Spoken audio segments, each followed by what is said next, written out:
In the button.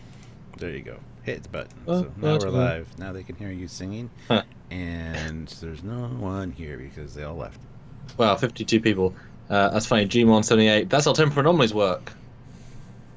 It's like that's funny. Been working on temporal anomalies today. Hello, everyone. Although that very we're real laggy on your screen on the Skype and the live. It's very choppy. On a low bit rate. You're perfect on my Skype, but on the stream it's real choppy. Really? Mm-hmm. Yeah, lower that bit rate. Hi everyone. This is the let's make the technical stuff work for us portion of the I suppose podcast. Hi guys, hi Richard, hi Jamal, hi Alan, hi the pilot. Hi Zoden, hi Caleb. Gmon Ireland. Oh yeah, this shit that looks a bit better. Trek Gamer 2. Hey, how's it going? Yeah. So you know the bit rate and that did it? Sure, yeah. It did it, right? Because yeah, great now. Hello everybody.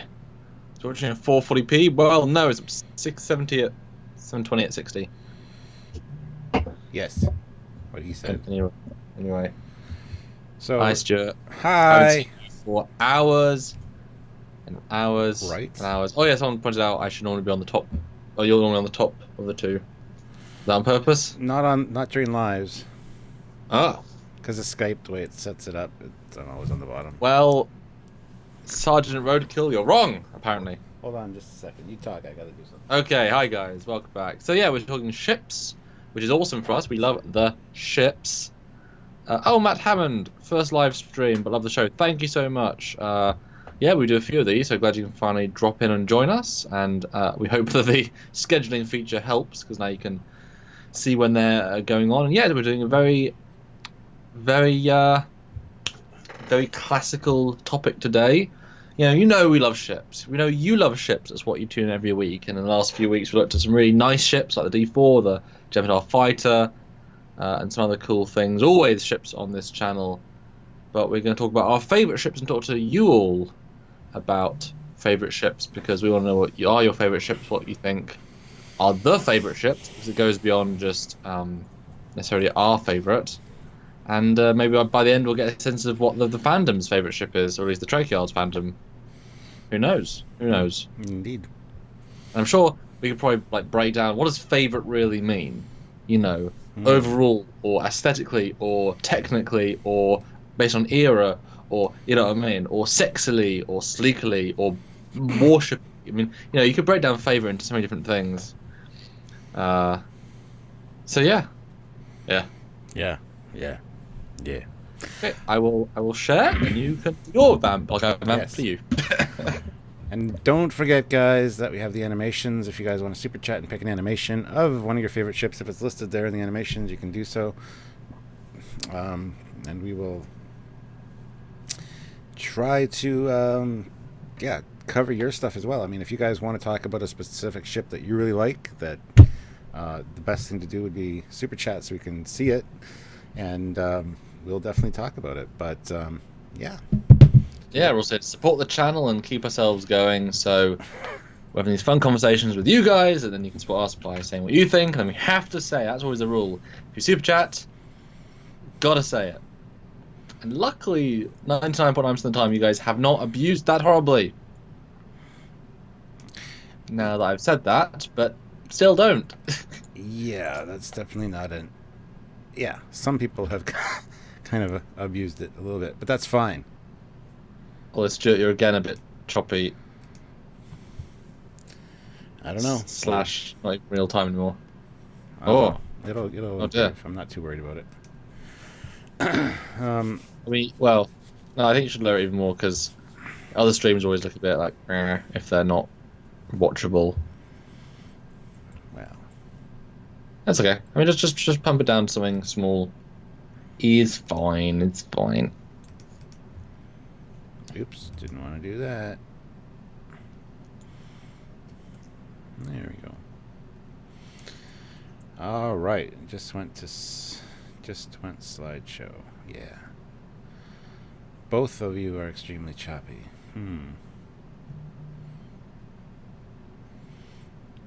Romulan Terrorbird, says Drew, question mark. Well, yes, that's one of our Trekyards originals.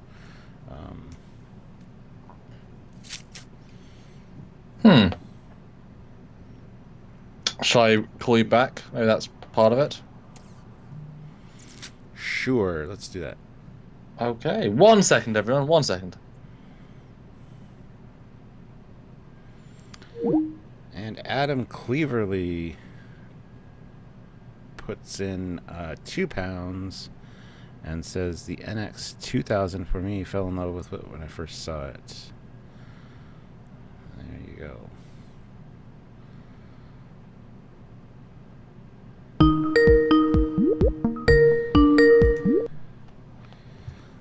Dun, dun, dun. All right, well, I mean, that looks better, I guess. Tricky, isn't it? Because we see ourselves as being actually better this morning. Yeah. So sorry about the I don't know what's going on, but a very pleasant ring jingle. It is until you hear it too often. And then it gets stuck in your head. There's been many times where he's answered and doing something like dun dun dun dun dun dun dun dun dun.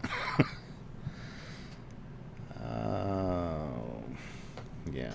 Yes, still choppy / pausing. That's really strange. Let me see. Let me try something.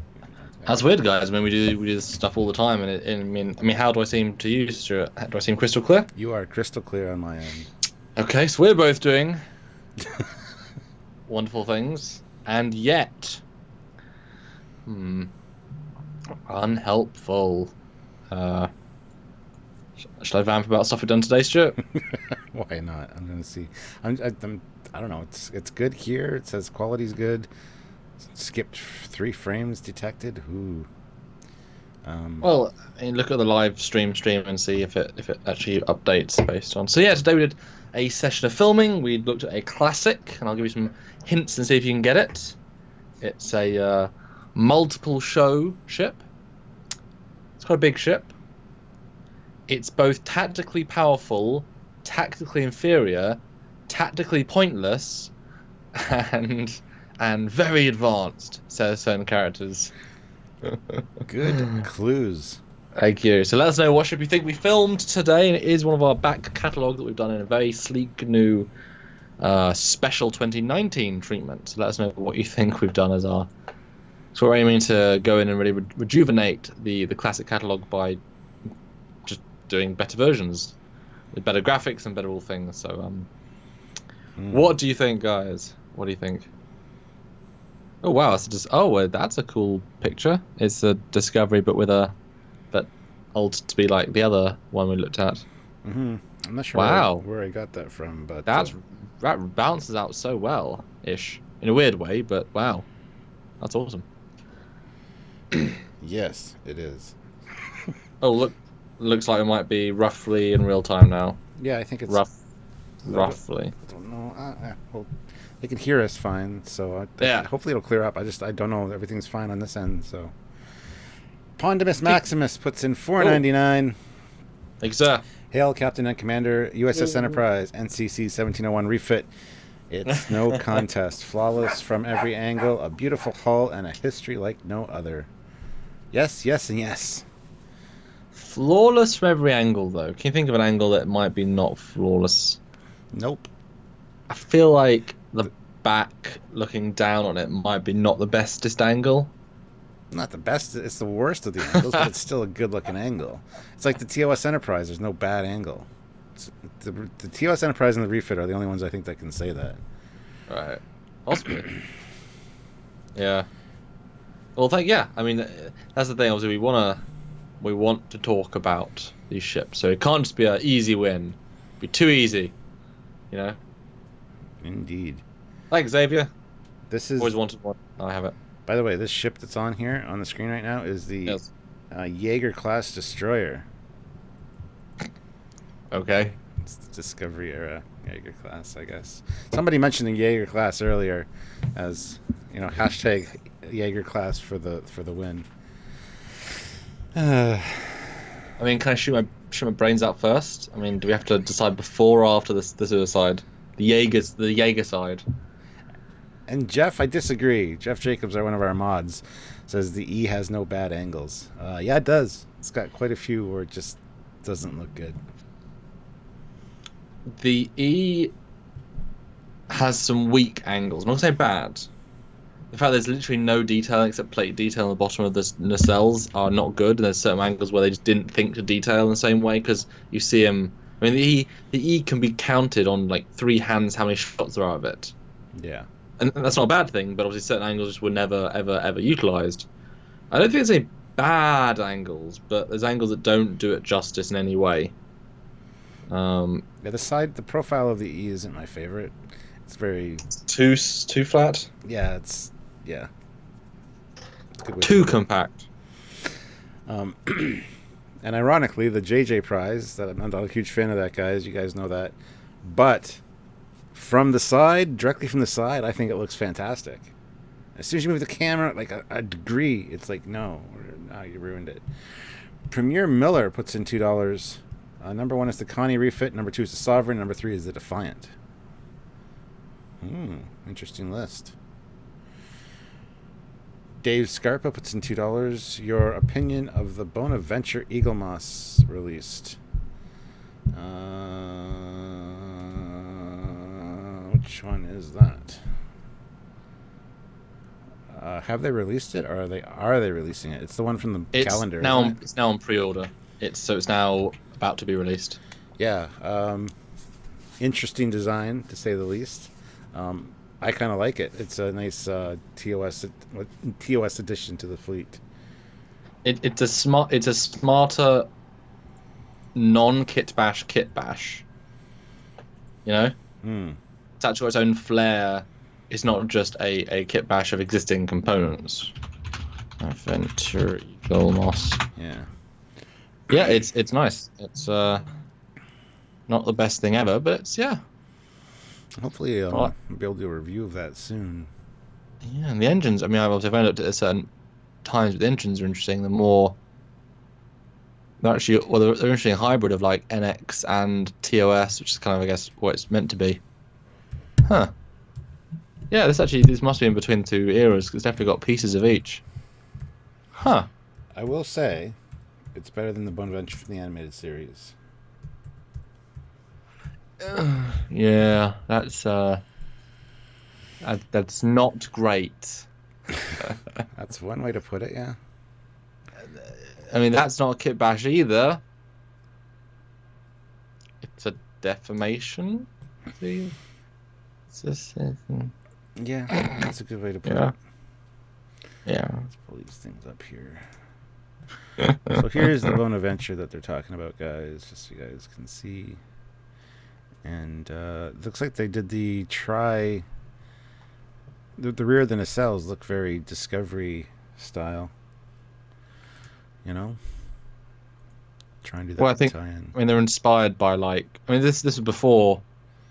This was built before the Discovery Prize. It wouldn't make. I mean, it's from the can, like you say, so it wouldn't be direct link. But I mean, the NX has those back fins and. There's actually 4 back fins on each nacelle, not 3. Yeah. And the front is very much just a combination. I mean, it's an interesting hybridized everything. I mean, that's kind of what it's trying to be. I think it actually works pretty well at that.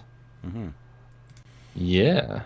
See, guys, you super chat. We have to talk about it, and then you end up getting a few minutes of quality content. I was chatting about something you want to chat about. But Stuart, let's we got another super chat. Oh, okay. Pondimus Maximus puts in another $4.99. Thanks. All I ask is a tall ship and a star to steer her by. Emphasis on tall.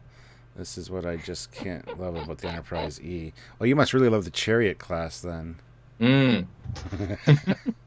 That's a tall ship. Yeah, that's where the Connies, obviously, they are that sort of right balance of tall and not. I still think the neck of the Enterprise Connie is a bit, you know. Okay. Yeah, so here's the Chariot class for anybody that doesn't know. We've actually done an episode on it. A mission briefing. But we got another super chat by the looks of it. Indeedy. Hold on here. Mr. Patrick. Patrick, yeah, €5. After having built a refit Enterprise in 1/1000 and a Voyager in 1667 with motorized pylons, my question for you is, what model should I build next? The 350 scale TOS Enterprise. That kit is fantastic. No, as a model builder, that thing goes together. It's snug. There's no sagging the cells or anything. You don't have to glue them in place. The fit is so good on that. Anybody can build that and make it look good. So that's what I would suggest if you can afford it.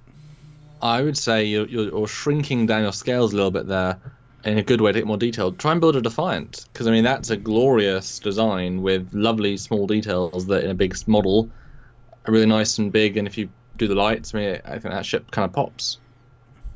You get to like little weathering in a very much more realistic sort of more real scale size. Mm-hmm. But that's good. So the picture should be nice and cleared up now. Hopefully. But anyway, yeah, my one kid was doing some stuff on YouTube upstairs, so I kicked him off. But anyway, hopefully it'll. We are the beholden to the internet. Even though we're looking at each other and the internet's fine, so it's like it's yeah. Another one. Ooh, Ventress 55 puts in £5. My dad used to buy me the Star Trek Micro Machines when I was a kid. Most were great, but I love the Deridex the most. Beautiful and conveys power. I actually have that one in the other room. I should. Yeah, hold on. You have it? Yeah, the Micro Machines were cool. The one thing I didn't like about the Excelsior is the saucer kind of bends down. It's like a scoop, like a dish almost. So the bottom's like convex or concave. Yeah, so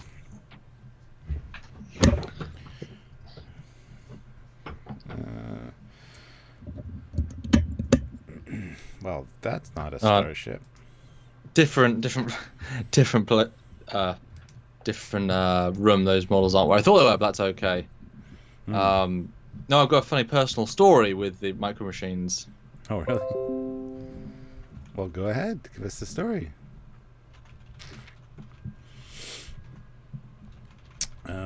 Hello, Sabrina. She said, hello, Samuel and Stuart. Hi, yeah. Oh, hey. That's your friend, Sabrina, I assume. No. No, it's not. I don't think so. She said she'd watch, so Sabrina's here. I don't know. I don't think that was her, though. Yeah, my little story is that Micro Machines had three of those big box sets. Mm-hmm. The original ones, which are the ones you associate with, and the secondary one, which was much harder to get. And when I was young, 10 or younger, I still liked Star Trek, and I must have liked ships that had sort of this size Enterprise D, which actually got into public design like 10 years later. So that was kind of cool. It is Sabrina. So say hi to Sabrina. Hi. And I think you always sort of want the things you can't have in a strange way. And Dad got me the original set Micro Machines, which is much easier to get, much less expensive. And I was able to play with them in my little box and things. But they only had the certain, had a Deridex and certain ones. But I really wanted the other ones, like Defiant, like Space Dock, like the A, or the All Good Things Enterprise, were all in the second set of Micro Machines.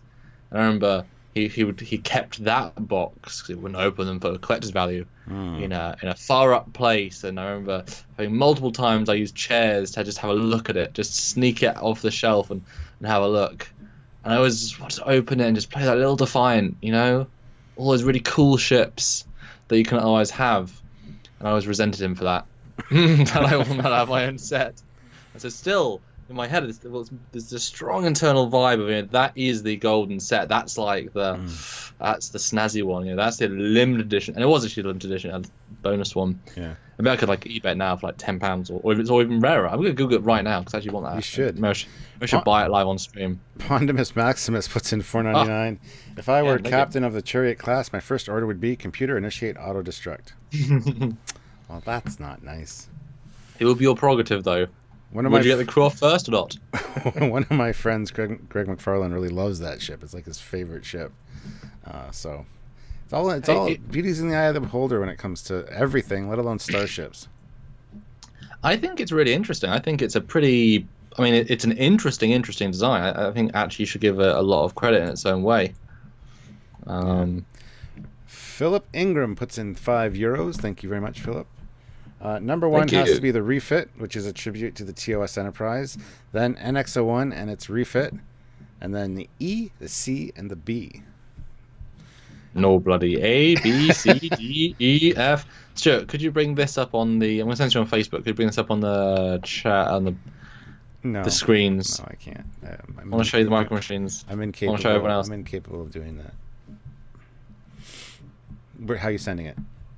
On Facebook. Okay. And it's an eBay link. £85 for the set, which is like 140 Canadian, I guess. Wow. Something like that. But this is what I meant, like, and it is a limited edition. It was collector's edition. This one eBay is number 442,000, and while you can get like single issues on a, well, the price is like a third. Yeah, the third set, which actually I didn't even know existed. Wow, has a Keldon, has what else? That's £150. Jeez. They included the Enterprise E, but the concept version slightly. Wow, that's a garbage E. Let me know when you got the other one up, though. Yeah, just a second. All right, it is up. So, limited edition set, new collector. So, have you seen that one before? Do you know about that? Yes. I've got most of these, if not all of them, to be honest. I actually might have this one in the box. I think my friend Noel brought me some. They're in boxes back there that I left them in the box. But yeah, that's a great set, actually. Well, because hold on, I'll send you the first set. And this is the one I did have, which I don't even remember seeing. I don't remember the box. It's the original set, which is the one I got access to at the Bird of Prey, at the D7, Voyager, Holodeck, Holodeck Galore, Borg, Runabout, Enterprise D, Ferengi. Really the actual classics of the classics. Yes, this is the one a lot of people had. Yeah, well, that is not actually a limited edition, as far as I can tell. Although you got the Enterprise refit, but I don't think I got the Enterprise refit, or mine got damaged, I think. So those are the ones I had and I played around with for years. Although I'm not really play around with micro machines; they're too small. They're more like little display things. Yeah. And my Excelsior nacelles are really bent. So this one, yeah. They're not good. I killed I think I completely bent up my Bird of Prey so it was in landing formation. Why'd you like that look better? No, I just did it one day. Oh. Didn't realize you could undo it. I was young. I didn't realize. But the second set, if you go back on that for a second, I mean, come on, look at the cool ones. Look at that space dock and the Nova or the Nebula. Sorry, well, it's with the Stargazer's yellow. No, that's the one in Picard's office. But that's the one they picked. Yeah. No. But awesome. They had the soul separation D. That was great. Or it would have been great if I got to use it. And they got the All Good Things ships. Oh, look at that! It's such a cool set of ships. A cool set of ships. I do like the Vulcan warp sled there. I wonder if did the shuttle come off the top of that? Probably not. No. So you had these, and did you? Okay. Let's see here. I had. Or did you mean you got them like separate single pieces? Because there was actually smaller versions you can get. There were sets of 3 that you could get. Yeah. Yeah, I got a bunch of those when I was younger. I had the TOS Enterprise, the D7, the Romulan Warbird, the Miranda, Bird of Prey, the Excelsior.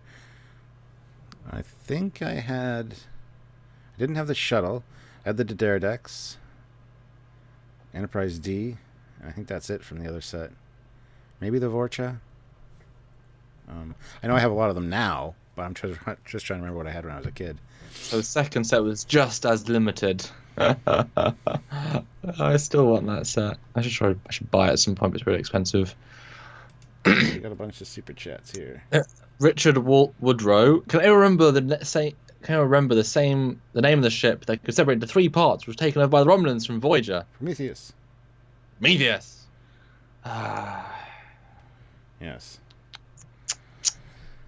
Frederick Charles, $3.99. Thank you. The Excelsior class refit, both inside and out. This is a favorite Star Trek ship. Yeah. Ventress55 puts in £5. My dad used to buy me the Star Trek micro machines when I was a kid. Most were great, but I loved it. Okay, I did that one already. Sorry, Pondimus Maximus. Did that one already. God damn it. I did the newest one on purpose. Fine. The Excelsior class. Refit. Refit. Yes, I do like the refit. That being said, the Excelsior's growing on me a bit now that I have the Diamond Select one. So, but yeah, it happens. Seeing this stuff in real life does make a genuine difference. Oh yes, yeah, absolutely. That's interesting. There's micro machines you can buy individually of even of a Nova and NX-01. Interesting. They also had the silver set. Yeah. Yeah. That's what I was googling. I guess it's all collectory things, but they're too small. I want bigger, collections. What's the set you just said? The with the Excelsior. What collection is that called? Oh, the Diamond Select ships. Yeah. Yeah. They're coming out with the Enterprise E for that. They're coming out with the C soon. There is an E. I've wanted it for a while, but it's always so expensive. Pondimus Maximus puts in $4.99. Last one, gentlemen, then it's off to bed. Thank you again for the great channel and for the genuine love of Star Trek. Live long and prosper. Thank you very much, Pondimus Maximus. Live long and prosper to yourself. Much. Have a good night. Have a good sleep. Dream of starships. Yes. Yeah, do it. Do it. Do it. And then come back and watch the rest tomorrow. Yeah. Or the Art Asylum. Yeah. £150. Jeez. Art Asylum Diamond Select, same thing. Yeah. I finally got the Enterprise E. My mother-in-law got me that for my birthday a few years ago with the saucer separation. Wow. But, I had the older Playmates Enterprise Ds, but they're not as detailed. But I still want the Enterprise E for the Art Asylum one. That's one that I need to get. There's one on eBay, pretty much. Like I'm just going on the list. There's like one. And how much? £150. Exactly. That's real. That's like 220. Yeah. Oof. Yeah. If anybody has one and wants to sell it, I'm just saying, you can. To each of us, we'll share custody. Yes. And the refit of 75. I've got the refit. Is that good?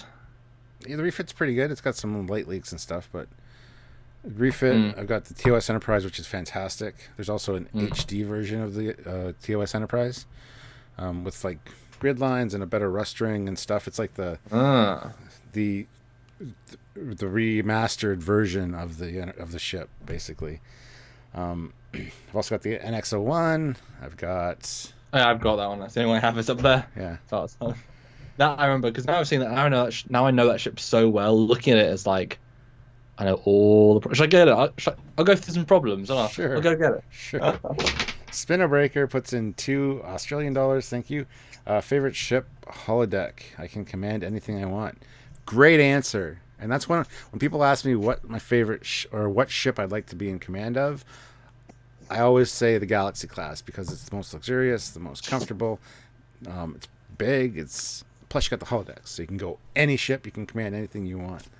So yeah, this might turn into a whole showing off our goodies kind of thing because I've got some in the other room there that I can pull out. So it's the only one I have. Reasonably good condition, I feel like. I remember I enjoyed the phaser and communicator a lot more than the ship, actually, because I was like, once you have the ship, it's like, well, what do you do with the ship? Mm-hmm. Nothing compared if you have the phaser and such.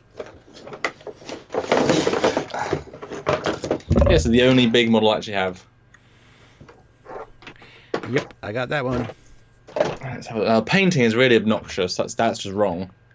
It's really thick. Shouldn't be that dark or that thick at all.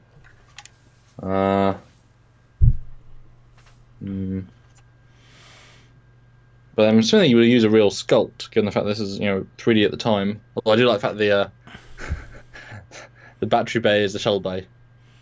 Yeah, it's kind of a fun touch. Yeah, on my Bandai one, the shuttle bay is where you plug it into the stand too.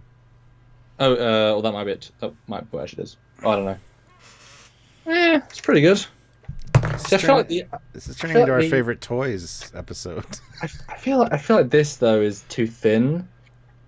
Things are a little bit too thin. Not by a lot, by a little bit. I don't think so. It looks good to me. Adam Boots puts in £2. Hey, Adam. Number 1, the TOS Connie. Number 2, the Connie refit. And number 3, the Bird of Prey. And he wants animation number 11. Whoa. That's true. We weren't going alien, were we? Let me pull up the... Bird of Prey's a good choice. Bird of Prey's an excellent choice.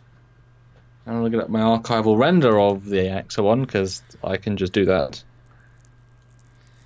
So here's animation number 10 for you, Adam. And I'll play the Bird of Prey animation afterwards, even though you didn't ask for it.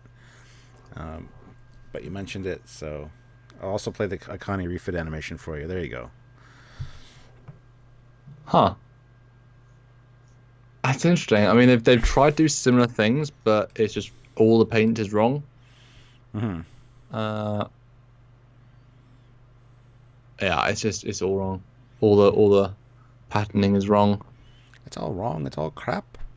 They missed out color. I mean, these are small things. I'm trying to look for small things. They've got the cage line, but it's just blended in. That should be black on the actual NX.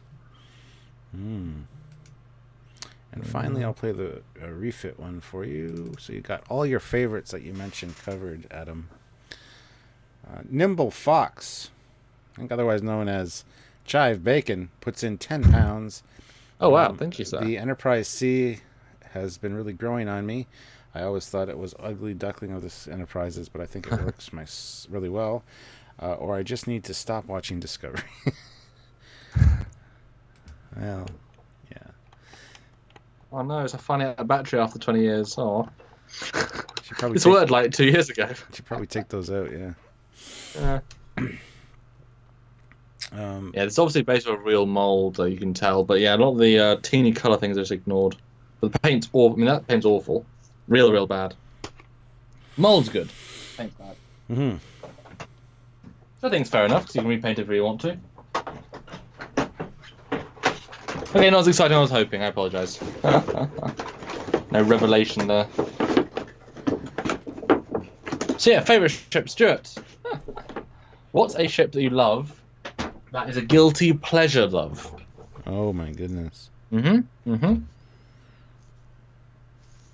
Catching me off guard with these questions. Well, I've got one that yeah, obviously we can debate. But I mean, you know, I don't think it's so much a guilty pleasure as I happen to like it. But you know, the Enterprise era Bird of Prey, I like it. I like the new things. I like the reinventing the wheel.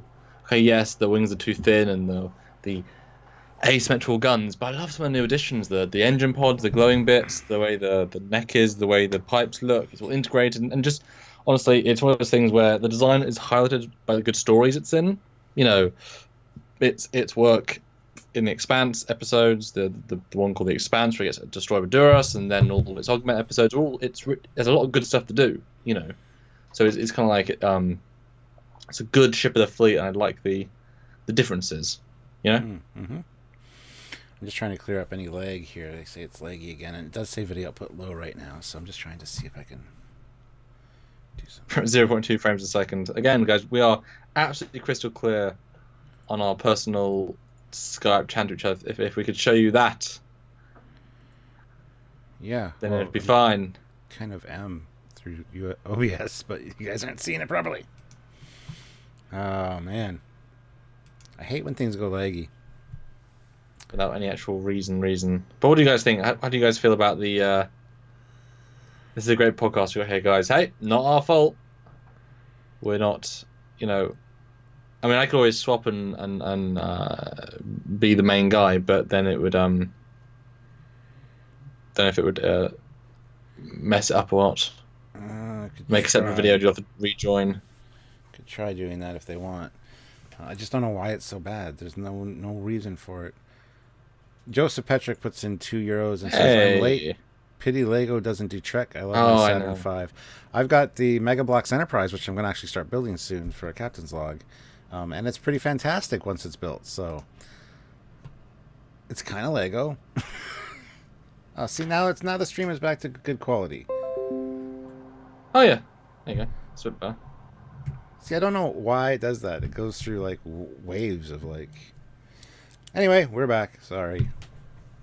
No, I would love if they did actual official Star Trek Lego.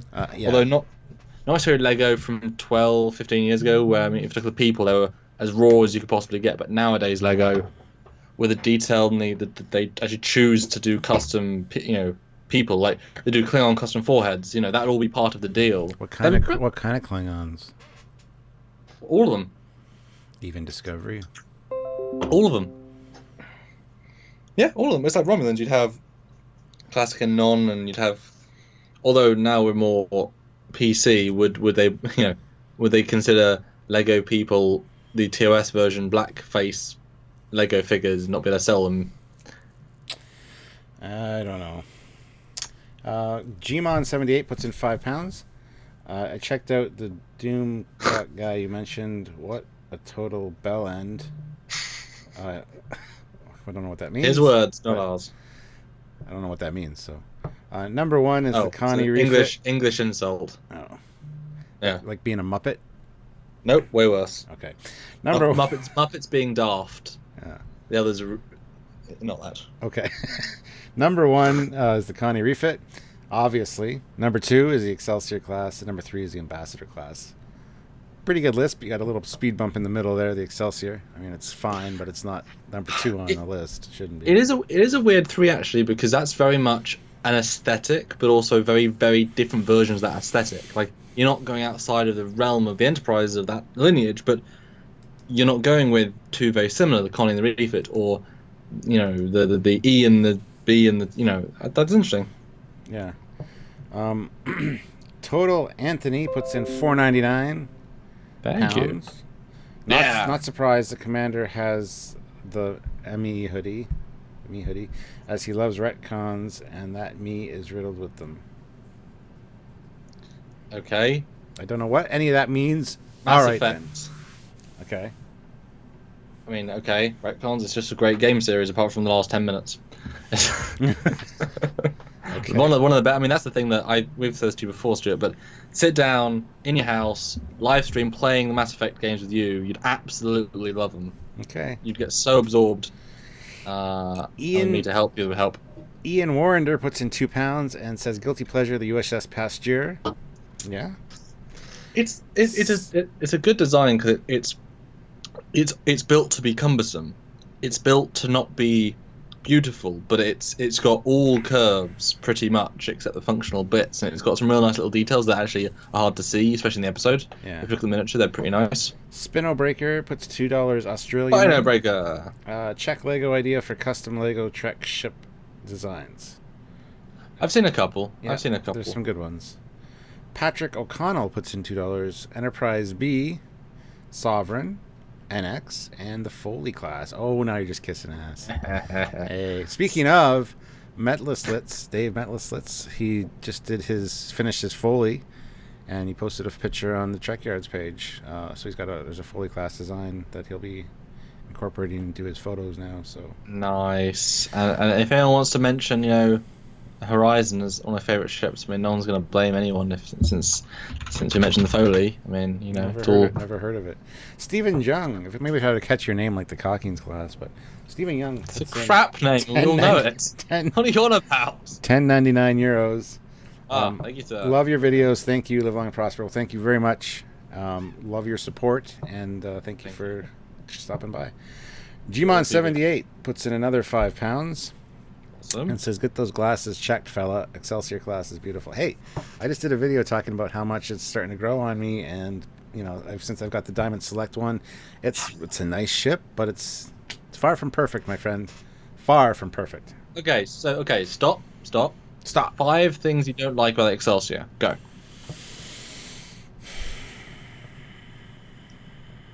The nacelles are too long. Secondary hull's too long. It's too squat a profile.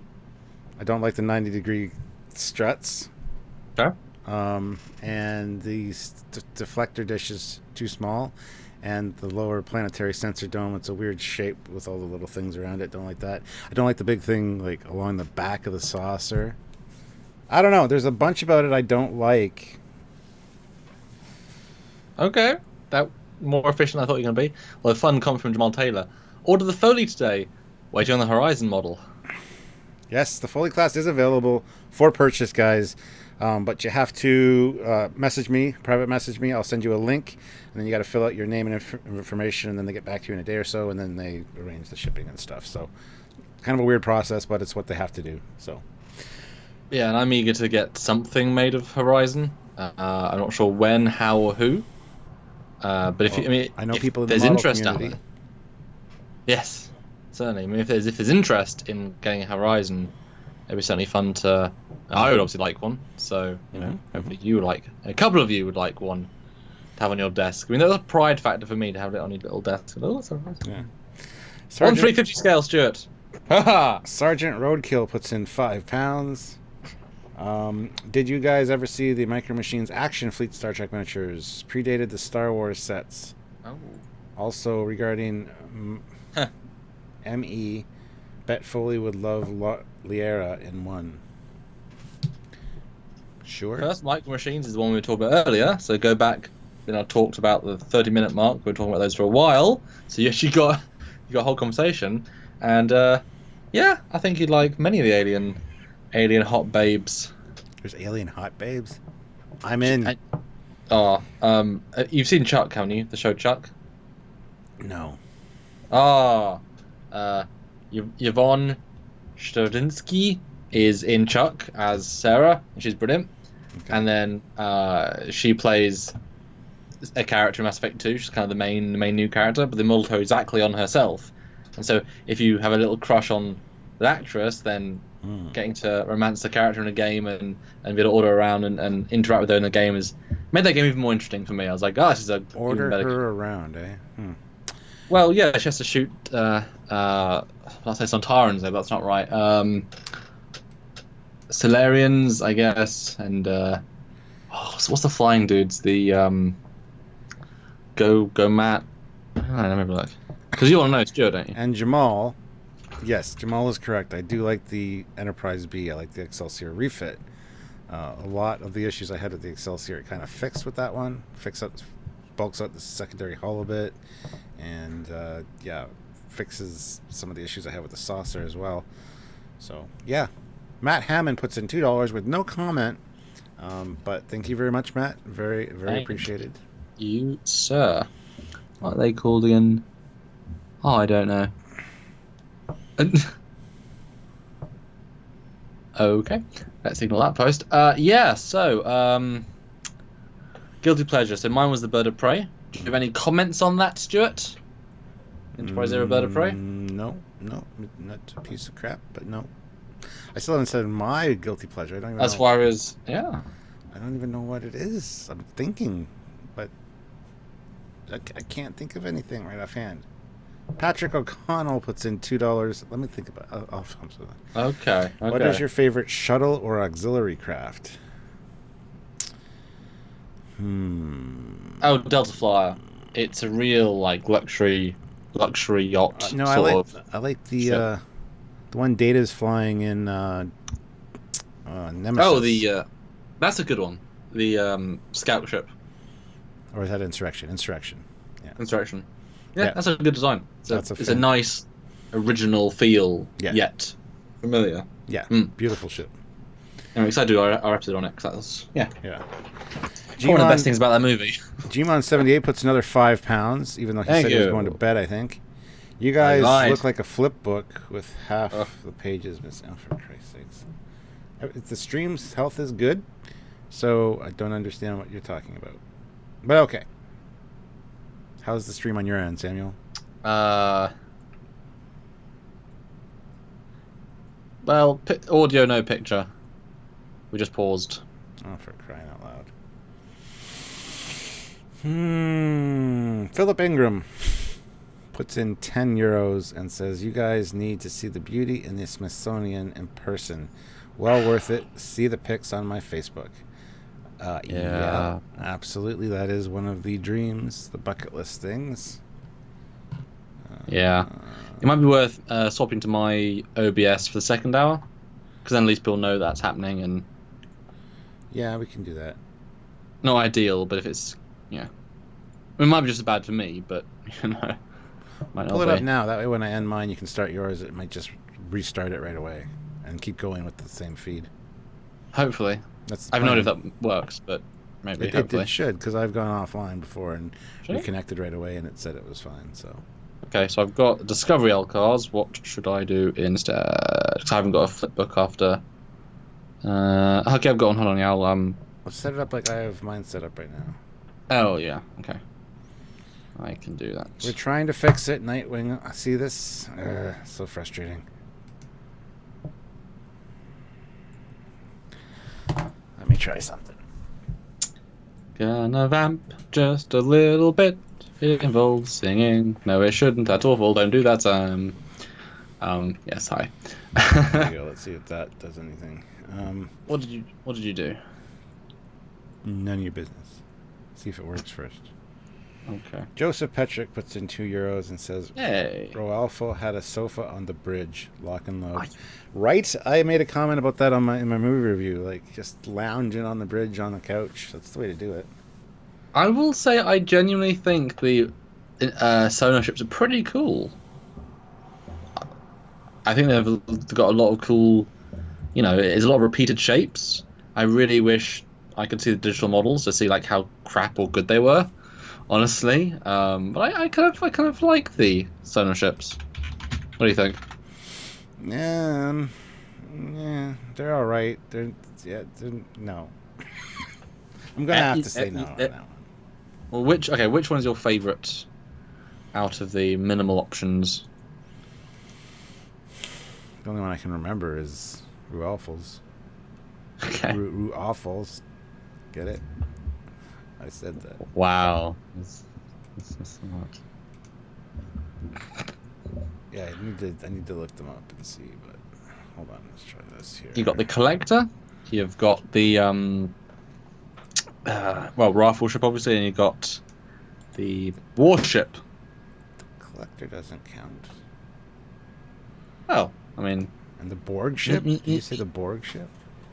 No, the battleship. Yeah. I don't know. When you really break them down, it's interesting. If you actually break them down, they're very much just simple shapes that have detailing on. They're really low-end 3D models, but they were, made pretty low-end at the time. Are you ready to switch over yet, or soon? Well, I said at the hour. I thought we were. Well, you said the thing you said didn't work. Okay, no, it didn't. Okay, I'll continue with my. I'm checking. Continue with my thingamabob. I hope they can still hear us. Oh, they can hear us just fine, but everything else is not doing great now. Where did Can the captain sing and then a little bit of no and probably not. little bit of no. Oh. That's that.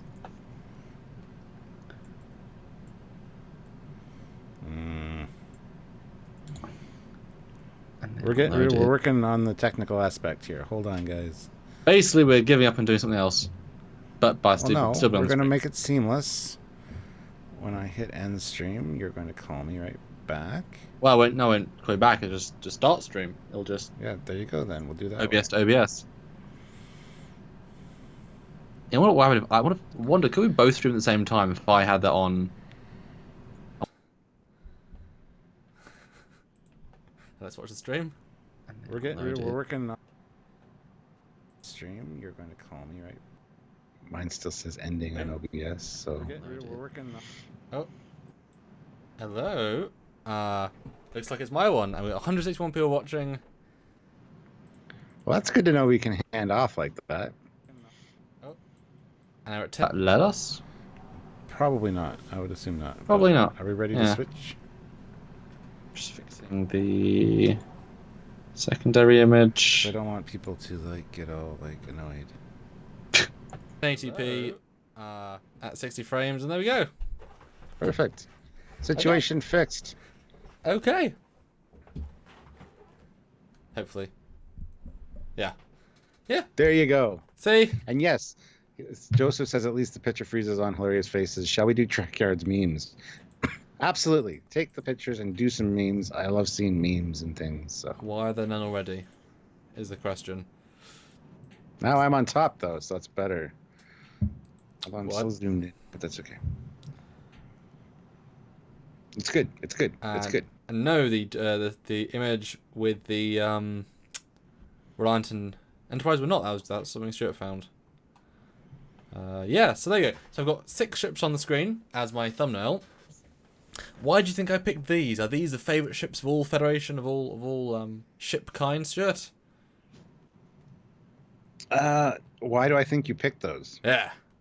I think you picked one because we might have filmed something about it recently. You picked the other ones, a few of the other ones, because you didn't want all Federation starships. I know that. And kind of the beginning and the end of an era, I guess. I don't know. Why did you pick these, Samuel? Yeah, 7, Matt. I just can't count. Because I was like, you need a Connie. Duh. And stream ends. No, it's fine. You're talking on the stream, so it's fine. The E is always good. And I thought Deck's always good. And then can I put some small ships in between the cracks? And some colour the Decora. Yeah. The Decora is a great design, actually, says Jamal. Wow. It's very glad you feel that way. Several people are saying it's finished, and multiple people are still talking to us as if it's still going. And but it is still going because I'm watching it. Or we just dropped down to 119. I think maybe people had to refresh. We just lost 50 people. But we're here. I mean, you can all see us. And we're talking, and we're doing, and we're 1080ping, and we're peeing, apparently. It's working, so I don't know what the issue is. Although I can't hear you now. Oh, that's a good thing. Okay. Foley destroys Samuel and stream went on top. Huh? Yeah. And then we're climbing back up. I think people are refreshing. But yeah. Okay, refresh finally. Okay. That was a good crossover. I think that worked well. We crossed the streams, even though we're not supposed to. Don't cross the streams is number 1 rule, but we crossed the streams and it worked. Okay, so out of these 7 ships, in your opinion, what's the least good design? Because they're all good designs. What's the least good design? Good design. Yeah. And the why? Bug ship. The bug ship, okay. Why the bug ship? Because it's ugly. Okay. In comparison to the other ships. That's my least favorite on the screen there. No, they're all great for different reasons. Mm-hmm. Yeah. So it's hard to say, but I'd say the bug ship is my least favorite on the screen there. So. I mean, it got the least love. You know, it would have been cool to see like a fleshed out version. I mean, it's a good model, but it would have been nice to whatever. What's the most middling ship out of that? Middling? Probably the Decora. Yeah,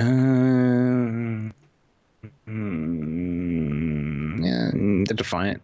Maybe. The Decora's got a lot going on. The Defiant's very kind of blah. I've never really been a fan of the Defiant. Oh. I mean, even though I've got one here.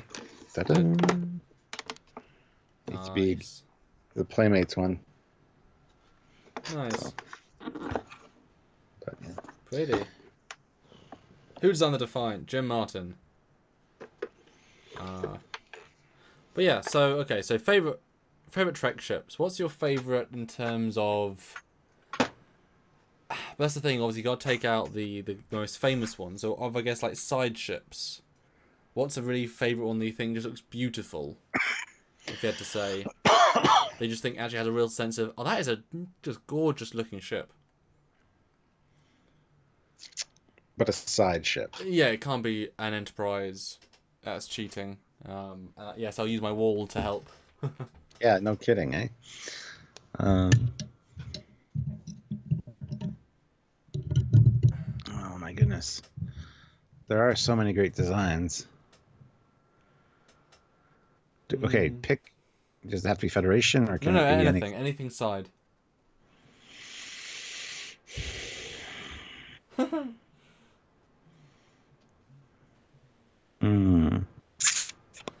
know a good one? The Romulan scout ship or the scout ship. It's got some Meh. nice. Everything's got nice curves. Meh. So, Perforus, what are your thoughts on the Andrew Enterprise C model? It's good. It's good. It's concept ship. We've done a full episode on it with him. It's good. Gmon78 puts in 5 pounds. What are your thoughts on the no neck look or Sovereign? I think ships with the neck always look much better personally. I agree. I think that's one of the things I don't like about the E is that integration. I do like having neck separation there. So yes. I think you've got to look at. I mean, at the end of the day, all of it comes down to the form follows function aspect, or at least it should do. And so if it makes sense for the reason of the ship, not just because, then, I like the E's general feel because it is you can sense its purpose, So I always like the thought put in, but I don't think it has to have a neck to be good. I think everything is so case by case, and you can change the design slightly, Yeah. Yeah. Rob Moss puts in £1.99. Insignia class, Excalibur class, and Vesta class. I don't know which one Insignia class is. Look that up. Insignia class. See, I've never been a huge fan of the Vesta. It's too the thing it's trying to be. If that makes sense, is just that. I don't know. It doesn't quite work for me. That's why I don't like the Excalibur class personally. Excalibur is an interesting kit bash, non-kit bash. It's got some real cool bits, but it's real bulky. But it's got some. I think it would be perfect in the era it's designed for. Like, throw it right in and it fits. Insignia is really interesting. Weird. We haven't looked at this one, have we? No. It's not visually pleasing to me. I'll say that. I'll say that. I'll disagree. I like it. Okay. I do like that from different angles. Even it looks good. Top view, not remotely. Bottom view, I'll give you, but top view, no. No, I can't get behind on the top view. What a picky bastard! Wow. Joseph Petrick puts in €2. How long is Defiant if I could park it in my yard? Defiant, I have the number there. Let's see. He'll be able to find him before I do, probably.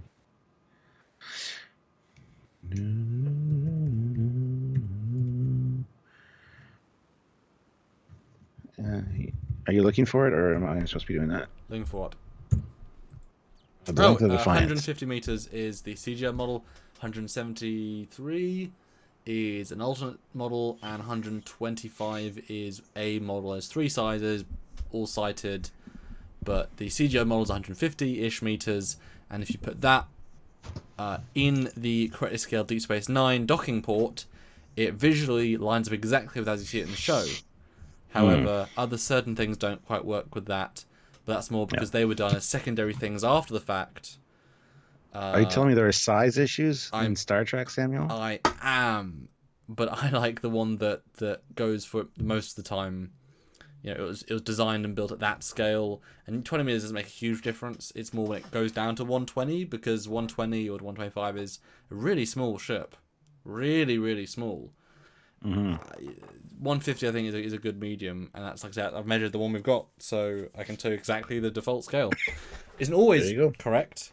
But like for example, when we looked at the Xindi data, the reptilian ship, the one with the really weird one, the organic one. They're all organic, but the organic one, the default version of the ship is actually about 45% bigger than they scaled it in scenes with the NX. So that really messed me around when we did our scale chart, because I loaded it in, that's what it was. But it was custom scaled because you never saw it in context. But when they did with the NX, they chose to scale it down. I didn't use that scale because I didn't go into that. I loaded in the default. That's just what you do. So some of these things you can eyeball and say, that doesn't quite work. It's like the The Excelsior DS9 model is also misscaled slightly, and we've also been caught out. I've been caught out by that a couple of times as well. Yeah. Douglas Clements asked, what is our favorite Discovery ship? I've said the Clark, the Gagarin, and there was another one. It was just on the tip of my tongue.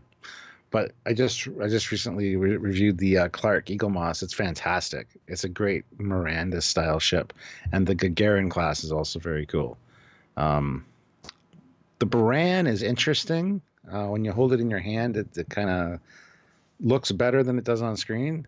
So it's up there, but it's not. I wouldn't say it's one of my favorites. Joseph Petrick puts in €2 and says, I could fit 70 by 18 meters in the yard. Needs warp. What should I take? A Delta Flyer, or is that too small? Well, Delta Flyer or a Runabout. Well, Runabout's 23 meters long. So yeah, you got plenty of space. He'd have no issues. Yeah. Yeah, Delta Flyer for sure. I'm just asking if the Delta Flyer was too small for him, or if he wanted something that fit more of that 70 meter kind of vibe. Well, there's not much in between because the Obeth is still like 180, I think. Is what I mean, it's got 3 different sizes. Unfortunately, it's got in the show. Yeah. In answer to the other question, the favorite Discovery era, which was a question. Was that a super chat question? Not a super chat question. One of our admins. And again, someone asked me about the image with Reliant and Mutara Nebula. No, I said it wasn't mine. It's Stuart's. Yeah, that's mine. But the Discovery, I mean, the Clark's brilliant, but the Clark itself was modified by someone who actually sort of worked on original Trek. They built it and they tweaked it a bit and they tried to push it as far as they could, and I think you can see. And also, it's just simpler, but also more classical. But it has a new design. I do like the Planahath. It's interesting. None of them quite work. They all, honestly, every Discovery era ship should be changed by 25%. That really is it. I mean, 25% you could fix all the designs, and it's not even to replace nacelles with canon-looking nacelles. It's just the design is slightly off. I think a lot of that is to do with Brian Fuller's original instruction of I want flat ships. Yeah. And it's like, oh, when things are designed conceptually, you don't always, John doesn't always sketch them to all the views, and so sometimes you can turn maybe from one cool angle, and oh no, look at the side, oh, awful from the side. So it really is to break. Yeah. Dave Scarpa puts in $1.99. Thank you. Opinion of the Voyager in the 90s when new versus now. I was never a fan of it early, like when it first came out. I really didn't like the ship. Now I have a bit of appreciation for it, as I tend to do with Trekyards and looking at these ships in more detail. And it's kind of grown on me. The only thing I don't like about the Voyager specifically is the nacelles. They're too small, and I don't like the shape they are. Lengthen those out a bit and change the shape into something more like an Enterprise E style nacelle, and I think it'd be a much better ship. I kind of like Rick Sternbach's earlier versions of it, the one with the big sail fin on the top and the bottom. That thing looked cool. I would have liked to have seen that. It wouldn't have been a hero ship though. It doesn't look like a hero. It looks like a weird one-off something. It's too specialist. Whereas Voyager, like Rick said in our interview, it is just Enterprise D Galaxy class but redistributed. Every piece is there, just reformed into a different configuration to fit in this new era. No, I think Intrepid's brilliant. I love it. It's a truly sleek design that follows more in line with the previous generation, whereas Enterprise E goes in a new generation. I think that's an important distinction, I think it's got some really nice. I love the inset windows that have little they have like patio they're inset and they have a little bit of space of the whole. You can see I love the distinct sense of scale that the Voyager gives. The fact that the entire top module is reflected in the inside of the set, so you exactly know where they are, exactly know all the scale, exactly how that feels in the 10 forward. I mean, so many really great things about the design. There's the Aero Shuttle, which is a much better design looking than the original D Captain's Yacht, although I think, which would you say is a better design, the E Captain's Yacht or the Aero Shuttle? Who wins out there? Mm-hmm. They're different creatures as far as I'm concerned, but I'd say the Enterprise E Captain Jet. I see the Aero Shuttle as more of a fighter design than anything else. For a fighter, it would be fantastic. I can see that. I can see that. Matt Hammond puts $5. Thank you, Matt. Down operator error. I don't know what that's about, but he says number 1 TOS Dreadnought. I have to agree with that. Yeah. Love the Liberation class.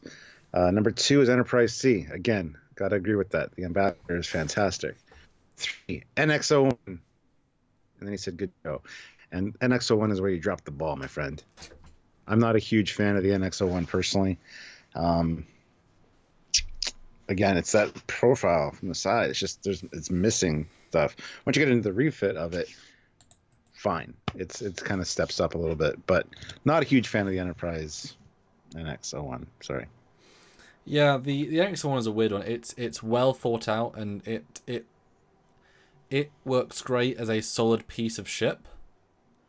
But when you start comparing it to other things, you sort of see, well, this is just from this, and this is just from this, and you start, it. But it's also really nice little cool details. But at the same time, it's like, yeah. Mm-hmm. Yeah, it's a yeah. But they could have been. I mean, John Eves. It's funny. The original John Eves concept for the one of his concepts for the NX-01 is much more the Discovery Prize, but it was much more allowed to be the NX era or the pre-NX era, and that one I think would have been certainly a fun, like a steampunky, retro-looking Enterprise.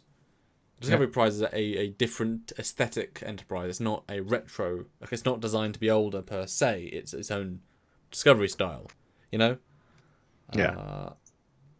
Like the self-illumination stuff clearly is its own thing. If the NX-01 has a single spotlight for the registry, why wouldn't the Discovery era one have one? Yeah. JJ Model Making puts in £2 and says, "Have you built a model Trek kit? Have one to donate."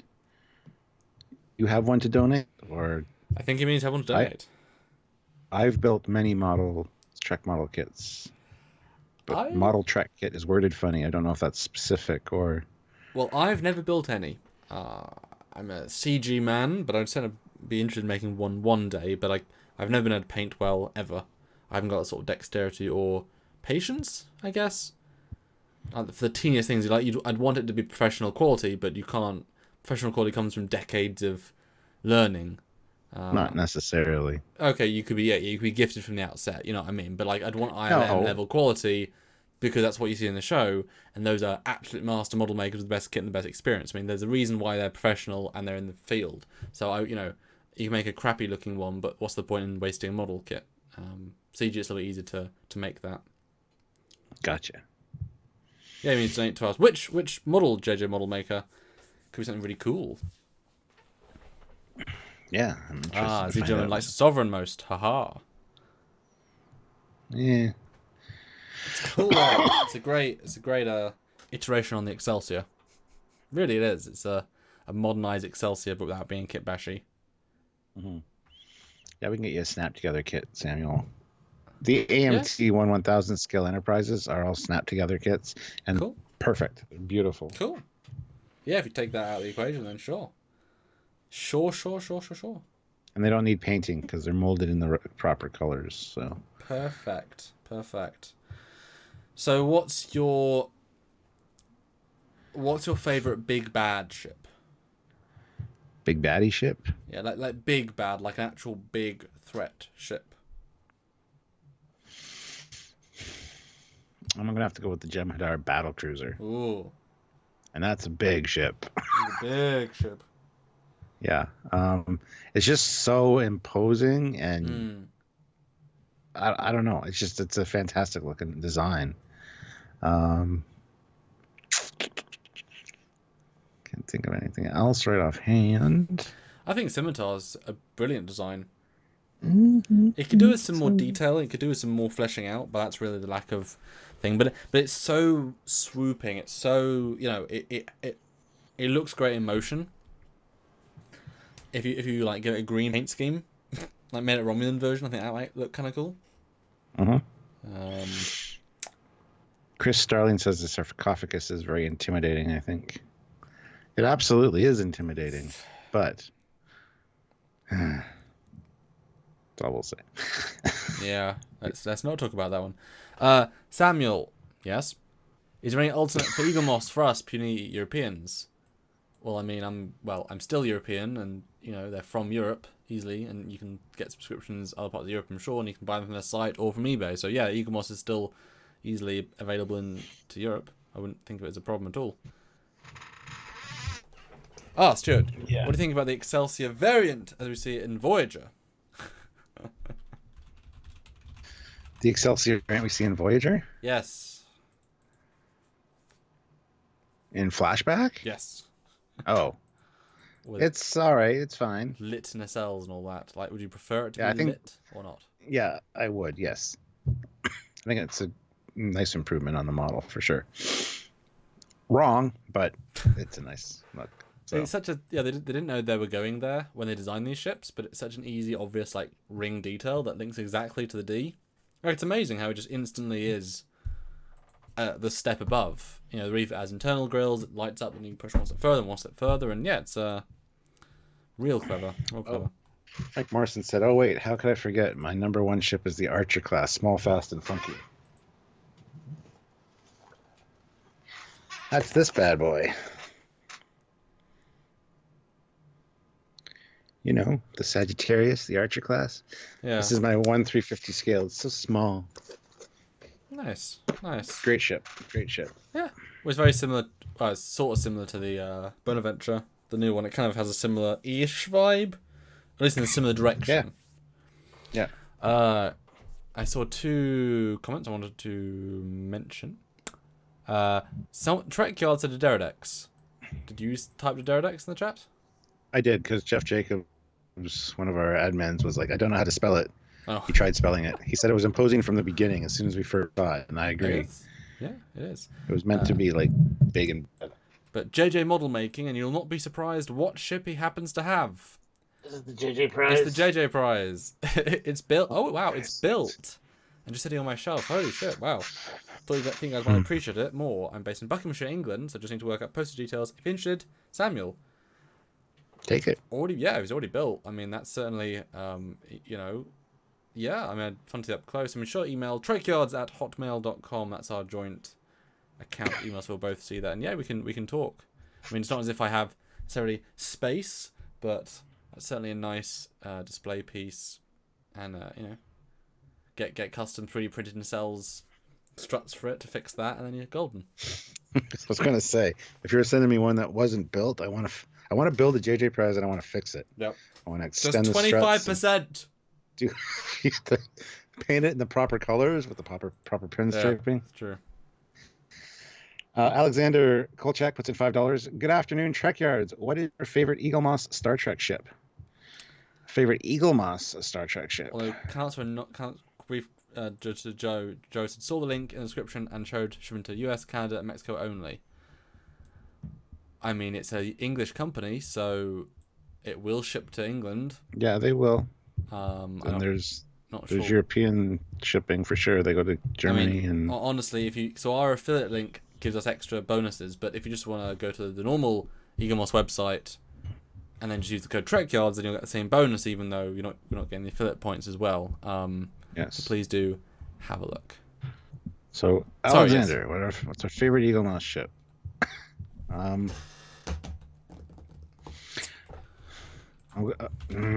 That's a tough question because there's some really good ones. Some real good ones. And some pretty poor ones. Like, we're not shills. We're going to call out the good and the bad, as we always do. Legitimately, yes.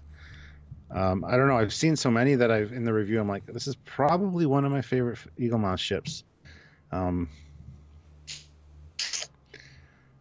really like the Enterprise E, the XL. The XL Enterprise E is pretty nice. Any of the XLs are good. I plan on doing a review on the Enterprise D soon. The XL version of that is pretty nice. So yeah, that's what I'd say. Yeah, I don't really have many of the XLs. I'm looking through the list, and honestly, like I mean the E and the Prometheus and the Voyager are all really solid. in terms of just quality to scale, the Xindi Insectoid is really amazing because it's such a big box, such a big ship. You get so much good detail from a ship you'd never think of that, but it happens to be in the scaling structure of the box. So those Also, are the ring ship Enterprise is good, and so is the K7 station. oh, Delta Fly is beautiful. That miniature's excellent. Yeah, I mean they've done pretty much everything now. And most of them are real models used from the show, so a lot of them are real high quality sexiness. Z German puts in €5 and Thank says, you, German. Mr. German. and says minus the cough, top alien ships: 1, the Kumari; 2, the Scimitar; 3, the Valdor; 4, the Pterodex; 5, Nausicaan Raider. That's a cool ship. 6, Bird of Prey; 7, a Jem'Hadar battlecruiser; and 8, Devore ship. The Devore's got an interesting ship. Did they make a Devore Eaglemoss yet? It's coming. It's Okay. yeah, announced but not around. Yeah, that's I've always loved that ship. Something about it just really sort of works. It was like our first one-hit wonders, or was it? That's when it was one-hit wonders and not mission briefing. Yeah. Yeah. Yeah. It's way back when. Yeah. How time has flown. Yeah. There's some good choices. You know. Yeah. Does Eaglemoss have the Xindi reptilians? Yes. See you later, Doug. Doug has to go. Oh, have a great day. Have a great day. Yeah, some cool. I mean, it's been so many years now into this collection that, you know. Yeah, it's hard to remember back to what you. But also, it's like Trekyards. You say, "Oh, what's your favorite?" It's kind of a question of what haven't they done. That's the real question of you know. Yeah. They've all been done at some point, almost always anyway. Yeah, the aquatic mothership is pretty awesome. What Enterprise J looks like underneath is not canon. Yeah, Well, I mean, the Enterprise J is not canon in the sense that all you see of it is a display.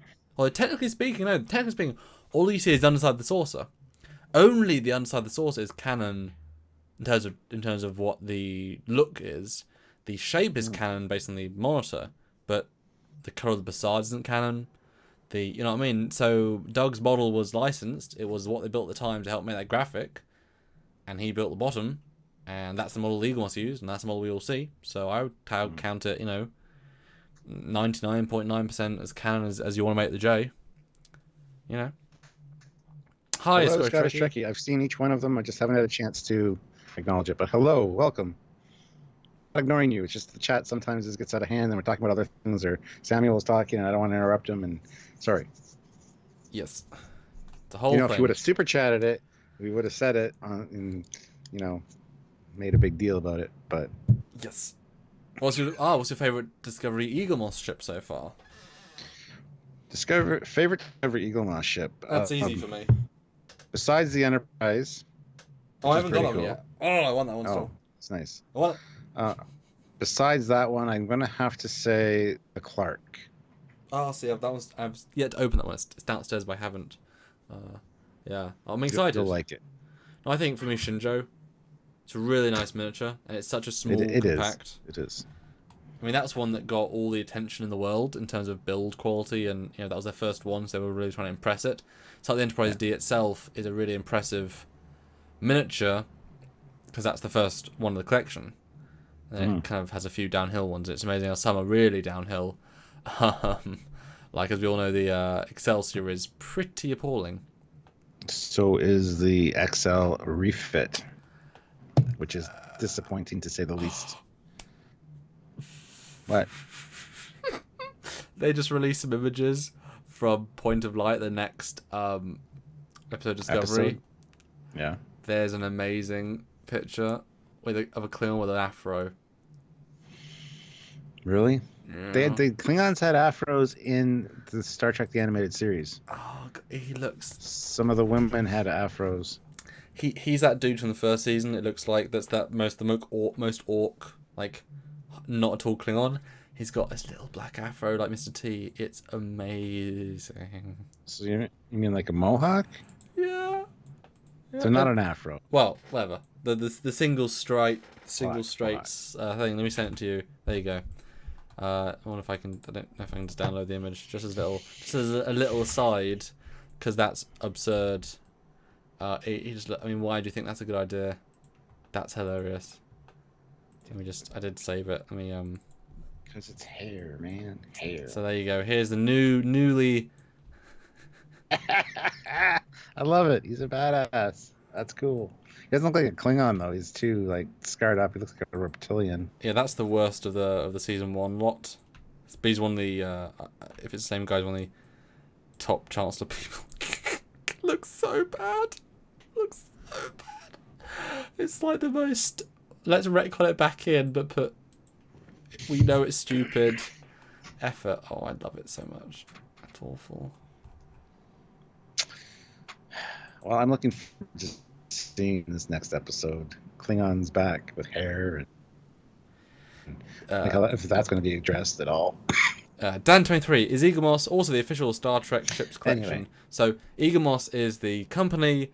It's called the official Starship collection. But if you've been, dealing with it for 4 or 5 years, like we started with it, we just call it the Eaglemoss collection because just shorthand, rather than the official Star Trek Starships collection. Because if you're a Star Trek fan, you know what it means. You know what it means. And Philip Ingram puts in €5 and Thanks, says, check out the USS Courageous, NCC 94123, similar to Scorpion. Okay, I've Googled. Every picture is different. That's why he's got the registry. Every picture is different. I do not know what it is. Nope, hasn't come up. I've got the Ambassador, the J, the Connie, the Discovery, the Nebula, the Ambassador. There's one new ship, but I don't think that's the ship that you're thinking of because it's Which one off, thank you. Yeah, I don't think that.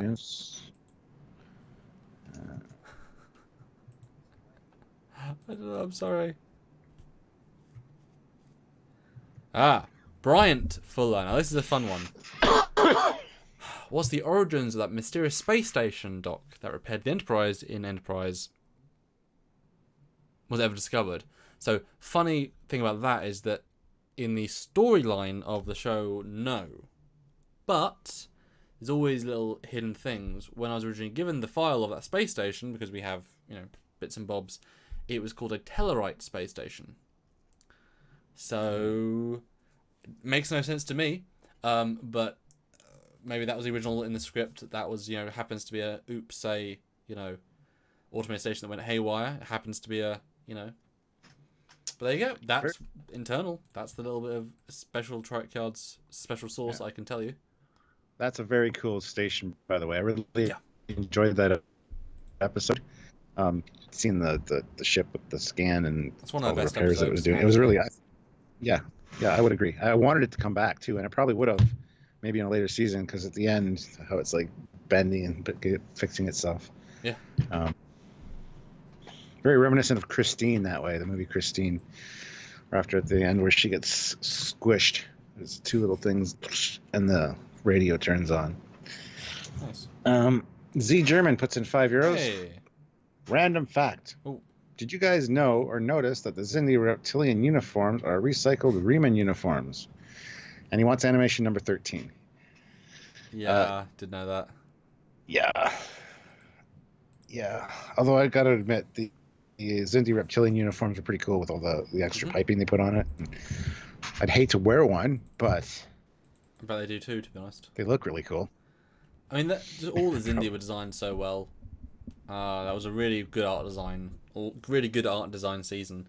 And I think even though they were damaging the Enterprise set each episode, the budget was obviously, it was all sort of standing sets. Like most of it was bottle shows, so they could budget out for a lot of new alien builds, a lot of new ships. I mean, you get a lot of ships in that season, and even ones that are so in the background that we've seen on Trekyards, but that are like, the aquatic fighter. It's like in the background of 3 shots, and I can't imagine there was a big, call for, let's make a big fleet. It's like you can barely see it.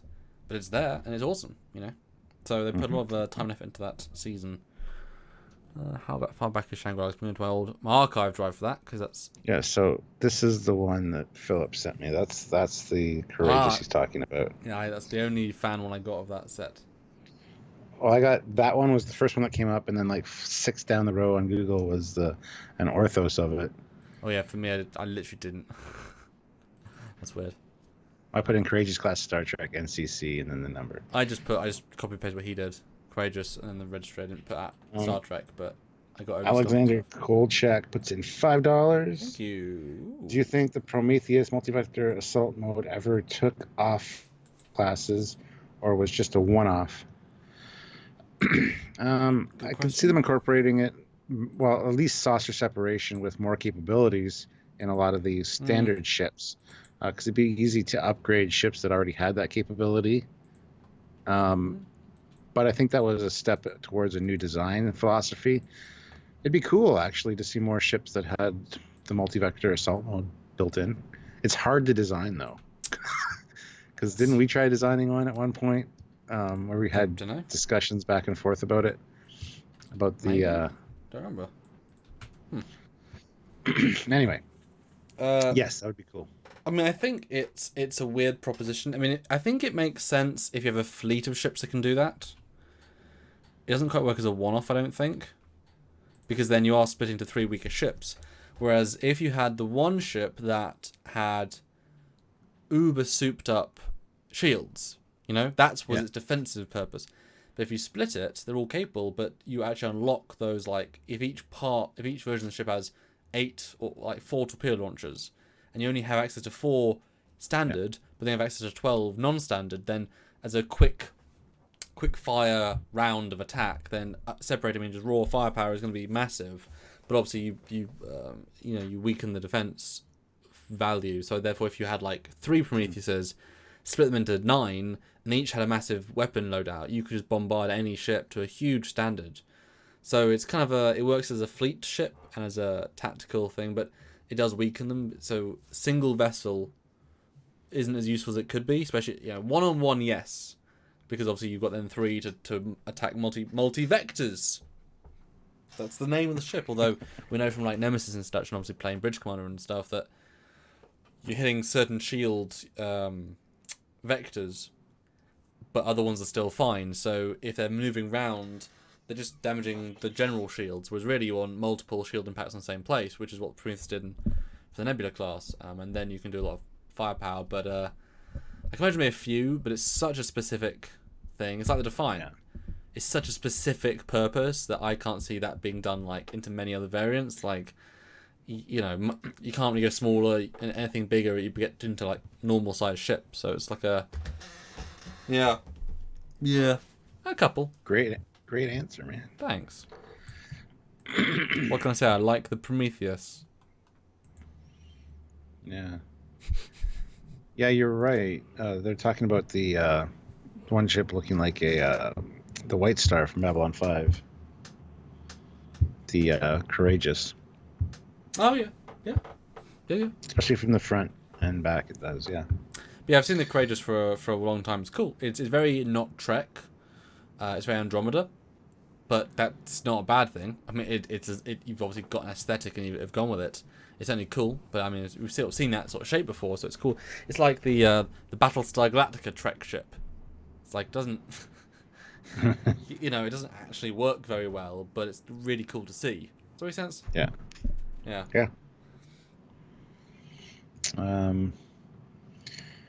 I loved Andromeda, says Jeff. They had some good stuff. Some real good ship designs. What do you guys make of the ship from the movie Passengers? I haven't seen Passengers yet. I loved the ship, loved it, and I really enjoyed the movie. That is a good movie. Marie was less fussed, but I was so invested. It was great. I thought the tech was great. It all takes place on a ship, so also you have to build standing sets. But they built a lot of sets and all to really high detail, but not like Alien or Aliens, where it's like rustic. It's like, no, this is a proper, nice, clean hotel in space. It's like a luxury liner ship, right? It is, but with a future art design, so it's not just it's got some. No, I really enjoyed that, and there's some nice twists and good action. I really enjoy it. I think it's don't know if it's underrated, but for me, I really enjoyed it. I want to get it on 4K for like Christmas or birthday. So you're recommending you're recommending that I see it. 100%. Yep. Good sci-fi. Cool. Okay. So what's your favourite ship that looks like it can just kill? It can maim, destroy, obliterate. That one I'd have to go with Scimitar. Okay. That's the most aggressive-looking ship I think there is in Trek. As far as just pure brute, aggressiveness. Yeah, for some reason. Also the species A472 ships. Thank you for saying. I was about to say, for some reason that's saying something to me, as if that looks like just a gun, just like its weapon. Yeah. Like it's wholly aggressive. I didn't want to say that, and then I was like, oh, you said it too. Yeah, I can read your mind. Something about that, yeah. And I don't know if it's just me as well, but the Law's Renegade Borg ship. It's kind of like it just looks like raw death power.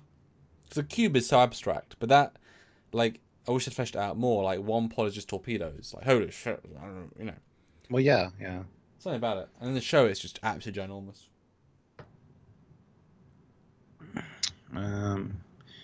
Yeah, but Jeff Jacobs says the way the species 8472 ships linked was very, very cool. Oh, yeah. A planet-killing beam. Not something you see very much in Star Trek, things like that, but...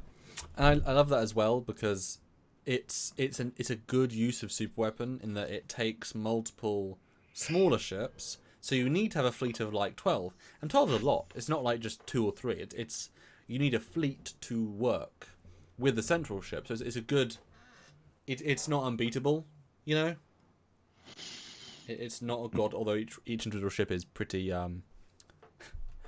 killer as well. Yeah. Oh, another Alexander Kolchak super chat, $5. Thank you. Expanding on my previous question, do you guys prefer a multi-purpose ship or specialized ship? God, good question again. I prefer a multi-purpose ship. The Constitution class is the best example of that. It's an explorer, yet it's heavily enough armed that it can tangle with the Klingons. It's also got the facilities necessary for diplomatic missions. I think an all-purpose ship is the way to go. Even the Galaxy class definitely speaks to me in that regard. So I that's why I'm not really a fan of the Prometheus. I'm not really a fan of the Defiant, because they're ships built for a specific purpose, and I just feel like that's kind of a waste, because when you're not using it for that specific purpose, it's just docked. Well, so I prefer a multi-purpose ship. Okay, but the Defiant more so specialist over Prometheus, though. Yeah, we see the Defiant doing more exploratory stuff than the Prometheus. Well, that's because the only ship they had. And because you never only saw the Prometheus in one episode. Yes. But I think you could. Well, yeah, good. Well, 3. Azati Prime. Yeah. I think you could convert Prometheus into a far better science vessel than Defiant by pure amount of size, power.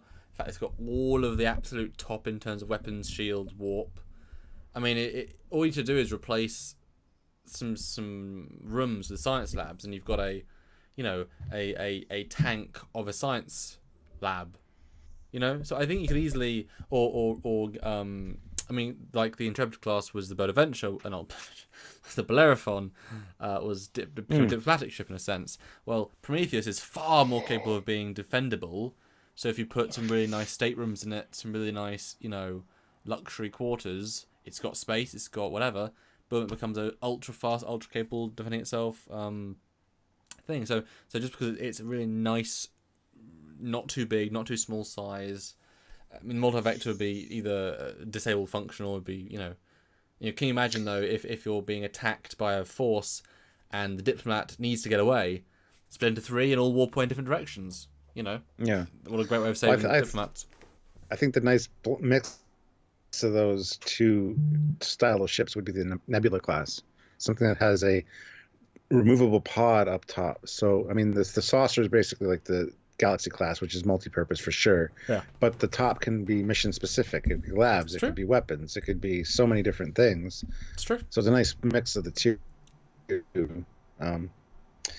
Derek Rankin puts in £5 Thank you, Derek. and says, I see the Galaxy class as a huge science platform rather than explorer, whereas the Sovereign was closer to the Constitution for balance as an explorer.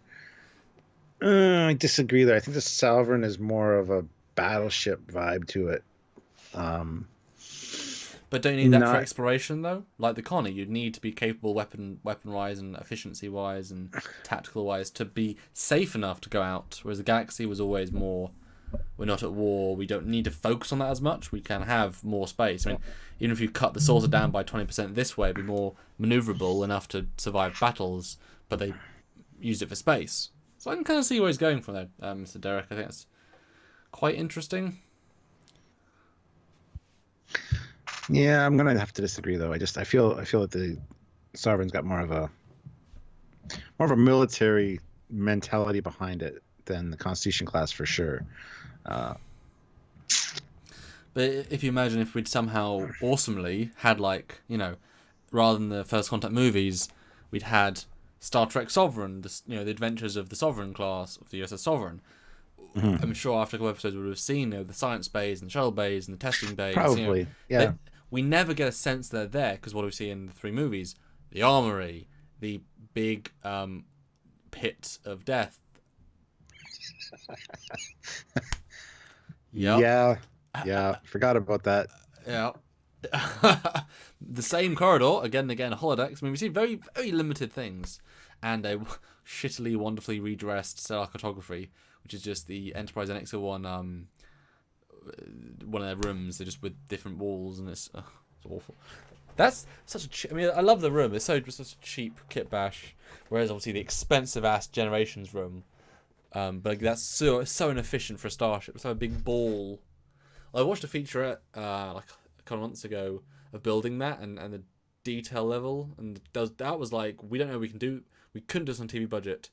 We don't know if we can just build it on a movie budget, but we're going to try. And they were like, we're going to make this work. We're going to make it work. And they did. And there's... Every time it's in motion, they're just on a big green screen, but all the other shots are practical.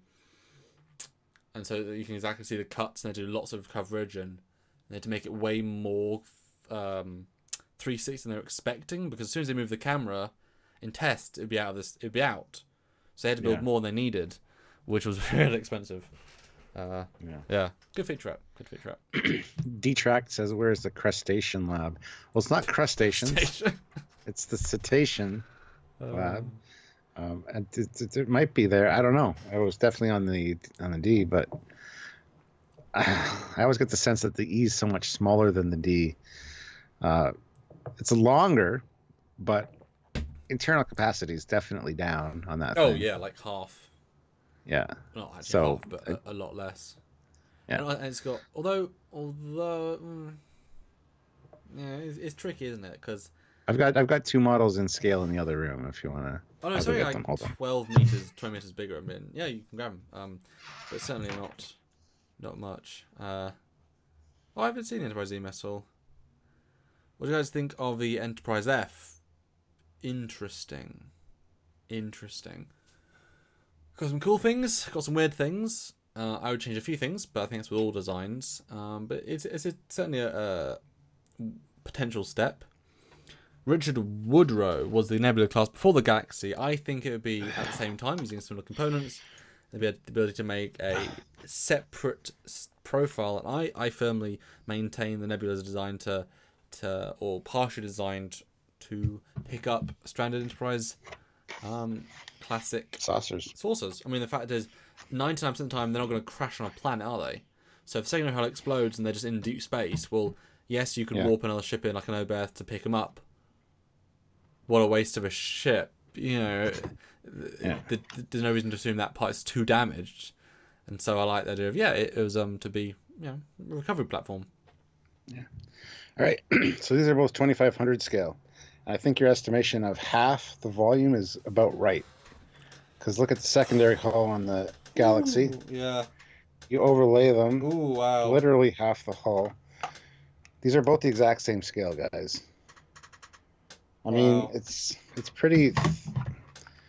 There is a bit of Yeah. thickness there, but Well, because all of its usable space, you can imagine the neck of the D, it's a lot less, like, there's a lot less real space. yeah. Whereas the E, it's all space. That's why I was visualizing, like, you can have lots more rooms. And also it's got although professional cool as Mr. Trekyards, we know that the Enterprise D has a lot of internal structure to allow source separation. I mean, just having more hull in the middle, so all that area of space is being lost. Do you think the E, while never been seen to separate in the canon, the officialness, do you think it actually has that ability, which would then, again, lose a lot of the space to just the clamps and such? I don't think it was originally intended to, but John Hughes did do the whole separating thing. He's done some illustrations and stuff, so there's a natural plane for it back here. And I don't know. I think the clamps would be more minimal on this one, just because they're more advanced tech probably than the Enterprise D. They wouldn't have to be as big, so I don't see that taking up too much room. But I don't know. There's just a lot less room in this. This thing is more geared for. This is more of a strike cruiser, I think. I don't know. Well, yeah. I mean, if you just simply say, right, no families, only couples, then all the excess bedrooms that you would need for children, that's if you just take that space instantly, and you cut the crew complement down by a few. I mean, that space you lose instantly becomes, massive. And then because you've got less crew, you need less labs just to match the scale. So I think just those two simple calculations just facilitate the need for just a smaller ship overall. Yeah. Philip Ingram puts in €5. Thanks, Phil. How would you prefer to see the Enterprise in Discovery after a refit, as in TOS, or different, like pre-TOS? Good. I want to see it with. Yeah, my biggest thing is the straight struts. Please, for the love of God, put the straight struts on it. Whether the split is there or not, I don't care. And I'd also like to see something done with the hull texturing to make it appear more white, as we saw in TOS. Those two little things, keep everything else the same. I really don't care. Those two things, I think, would improve it 1,000-fold in my eyes. So, yeah, that's a great point. I mean, it's such a strange ship because it's such a almost non-offender. It could work so well, but it has these flaws, has these problems. Yeah, you make the straight struts, that'll help a lot. You change the hull coloring just to make it lighter. And I just brought up the Anovos, and it looks lighter, just lighter. Lighter greys, not the same. If you remove the Discovery era patternage there, and also take out the bridge window, or at least always keep it, translucent, and change the whole registry lighting. And I think the most subtle thing you could do is to swap the windows to the original rectangles and circles rather than the weird Discovery pattern. I mean, the secondary hull is absolutely fine. The neck is absolutely fine. The deflector's fine. You can't do that much more without radically changing it, but those 4 things would just create a more TOS vibe. The windows would be quite annoying to redo. Why would be a weird thing to refit, but yeah, and replace the neck. I mean, I can see them replacing the entire neck section Neck's to fine kind of with make me. it less squat. I don't know. It looks too squatness. Yeah. Yeah, I think that'd be too much of a refit though, because then you almost need that improvement of the next step. Joseph Petrick puts in €2. Thank you. Joe. Germans will appreciate Traumschiff surprise. I don't know what that is, but okay. I'm German too, so. Derek Rankin puts in £5. Thank you. I think the Sovereign had equipment for exploration, but it was less fancy and smaller labs in this Galaxy class. I reference Astrometrics for this. Yeah, your labs don't have to be. See, and we've mentioned this in our Galaxy class episode. This thing had a lot of extra room that was reconfigurable for as needed. So it was a lot of empty room during most of the missions, a lot of the decks. It was all reconfigurable for as they needed it. So you just cut that stuff out, streamline your operation, and you got the Sovereign with everything loaded up. That's fine. Then there were a lot of science labs on the Enterprise D. How many did we see in the series of different styles of labs? How many do you need, really? You know, so yeah. Well, the Enterprise D buy that. is a true mobile starbase. You know, if a smaller it's designed that if a smaller ship in the quadrant hasn't got the correct resources, they can just go to the nearest Enterprise D and say, "Hey, can we set up shop in your research bays for a couple of days, couple of weeks?" And they'd be like, "Yeah, go to deck 7, but you know, bays 137 to 201 are all free." You know, it's got excess because they're going to be discovering things and learning about things, and you know, I mean, you can imagine you suddenly design a new. Well, I'm assuming that the implication is that, you know, 365 they're doing research on something. You know, multiple research on stuff that's important and not important, and so you need a lot of that stuff. But look, when the E was released, I mean, Dominion War is key. It's weird. And it is also the flagship. So and there would have been the Sovereign, but there wasn't like other E's really produced, whereas the Galaxy there were. So there's even more specialized. Look at the detailing on the bottom of those nacelles. Isn't that hot? I told you, it's so plain.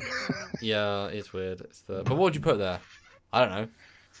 I would put something. I wouldn't have it so flat. I'd have a bulked out section, maybe with another blue glow along the bottom. I think that would look cool. Maybe. My camera needs to refocus. Which set is that you're... What's it called? The to scale ones. They're the Polar Lights Cadet Series. 2500 scale. That's actually a really nice E. But with these... How much is your D? How much is your D? I don't know how much this one cost. I think it was $25-30. Because the TOS Enterprise, the refit, and the Enterprise B all come in one box. The C, the D, and the E all are separate. And then they came out with a new kit that had every one of them, even the NX-01, in the same scale, all in one box. Yeah. Which I haven't picked up. So the only one I don't have is the NX-01 in this scale. Did you have to paint them? Yes. They're painted, but all of these are decals. All the windows on this I had to do by hand. But all the windows on this one were part of the decal sets. And the decals are big wedges. But you still have to paint the base color. You got to paint the phaser ring, the shuttle bay doors, impulse engines. There's a lot you have to paint on it, but a lot of it is decals still. So, and decaling is not fun nor easy. Right. Especially with big decals if you don't know what you're doing. But yeah, like I said, I really would like an Enterprise E of some kind that's bigger. You know, It would be fun. Get the XL from Eagle Moss. It's almost exactly this size. Yeah, I like that paint scheme though. This one? Yeah, I mean, I like the lighter tones. Okay. I forget which color I use for this for the base color, but. Yeah. Sorry, I'm researching how much that is. I have the Bandai E refit NX-01 and Voyager. I've got the NX-01 and refit from Bandai. I don't have the E. I would love one. And Voyager's now like $700 for that kit. So not happening anytime soon. Yeah. That's a lot. Yes it is. Dave Scarpa puts in $1.99. Do all Fed ships have bowling alleys or just the Connie? I think all of the 1960s ships have bowling alleys because bowling alleys were a big deal in the 1960s. So probably just the Connie. There needs to be a scene. There needs to be a scene in Discovery where they're bowling, or just leaving the bowling alley. That'd be hilarious. What a great reference to the old fans. Yeah. Although, or you want to catch up for bowling later, something like that. Well, they're not on the Discovery herself, although it is big enough. Raj says the Star Trek Nemesis and post-Nemesis's Enterprise E's have more details on it. Well, the post-Nemesis's E is only a half-made concept model from the end of the movie, which was never fleshed out fully, and the John Eves sketches are roughly the same as the other E from Nemesis. It was just slightly altered angles. So it itself is actually not particularly more detailed, and it was never made canon in terms of what we see final. The E Nemesis is more detailed, but it's only more detailed in the additions of weapons. Specifically, it's got a more plethora of torpedo launchers and not phase strips, but torpedo launchers everywhere. In terms of greebling, not so much. And actually, technically speaking, the Nemesis E was only ever a 3D model. The First Contact E was actually a miniature. I've looked at them side by side. Actually, the Enterprise E model is far more detailed than the Nemesis model because the physical miniature, all the teeniest greeblies as real things. The E either textured or not there. So no, actually, the E is more detailed if you look at it. Just there are more distinct physical differences or physical additions onto the E from Nemesis, and they're all just weapons. Sorry, I know those ships really well. I've done a lot of research. Yeah. John has not done CGI images. He's done pictures. Fan has done CGI images of it as a convert of the model. They're not John's. And John's sketches aren't canon. So. Yeah. Yeah. And also the same as he just did a new paint job with a few little tweaks, but not much. Oh, there you go. How about bowling alleys in the holodecks? Yeah, I was just going to say that. Yeah. Yeah, it's true. Yeah. Why need any sort of room? Just have more holodecks. Yeah, but look at Enterprise D, though. They had, like, the jujitsu or whatever the hell Riker and his dad did. That they had that ring set up. They had a whole bunch of different rooms for that kind of stuff. That's... Yeah, I mean, if they want a real... why waste holodeck energy when you can have a real room? Well, actually, that's a good question. Was that a real room, or was that just a holodeck they just used? It was a real room because they walked into it. Yeah, they could walk and into it wasn't the holodeck. It wasn't the holodeck doors, though. But I mean, there's obviously not a room set up for that specifically. They had to do some work to convert it from like a gym. So, but did they beam in equipment? I mean, that's not exactly a huge issue. You just say, computer, re-beam arrange this set. I mean, in reality, it was a redressed set where they just moved equipment in and out. It's the same set they used a dozen times. But I can't imagine they have a dedicated room that's that. So what do you think? Beam the equipment in and out? No, I think they did have a dedicated room for that because they make a deal that they both know this sport and it's a big thing. They probably have a Parisi Square tournament area, too.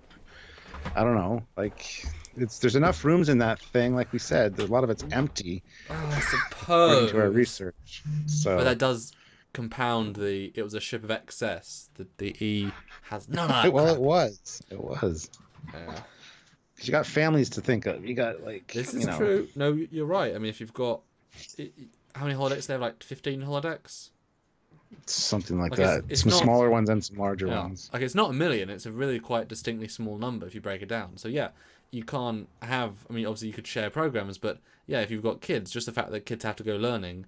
What if the power goes out? What if the low power mode? I mean, you can't at warp. Is it safe to have 15 holodecks at warp? No, clearly not. So yeah, you'd have to have real rooms, wouldn't you, to have gyms and such. Yeah. And don't you think that the holodecks would always be booked with so many people on board? You'd think they'd be like one after the other, but they're always empty when you need them. Well, they probably book. No, I'm sure like Data booked the time slot ahead of time.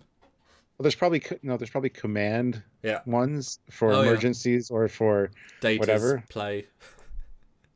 Well, yeah. Well, it's true. We always see the command people using them. So do they? Yeah, they have instant. If they want to book someone out of a space, it's like, well, I need it now for special command training. Troy says, and she's like, "Oh, my family's going to go to the beach." No. Well, that being said, I mean, in Deep Space Nine, they were booked. There's somebody in there right now. Yep. They're all booked. They're all full. You got to wait. So there's only like 6 there though, 6 holo suites. So no, that's a great point. But no, I do think you're right. You've swapped me on that. I think that you don't want to socialize your children to everything be holodeck. Yeah. Whereas holodeck can be the treat. Holodeck can be go to the cinema. It's a treat. It's a better experience in watching TV, but you still need the whatever. You still need to go outside as well or see a play. So yeah, you have real gyms, real training facilities, because at the end of the day, there's holodeck is a dependency. So yeah, you have real places too. D-Track says, who cleans the bioresidue from Quark's holosuite? There is no bioresidue. All matter within the holodeck can be converted into energy just because it uses transporter technology as well as replicator technology. We haven't released our holodeck episode yet, have we? No. There's a holodeck episode coming up eventually. Carthagian puts in $2. Can you do the Remus from Galaxy of Terror? The Remus from Galaxy of Terror. Don't know what that means. I don't either. I'm going to look that up. Okay.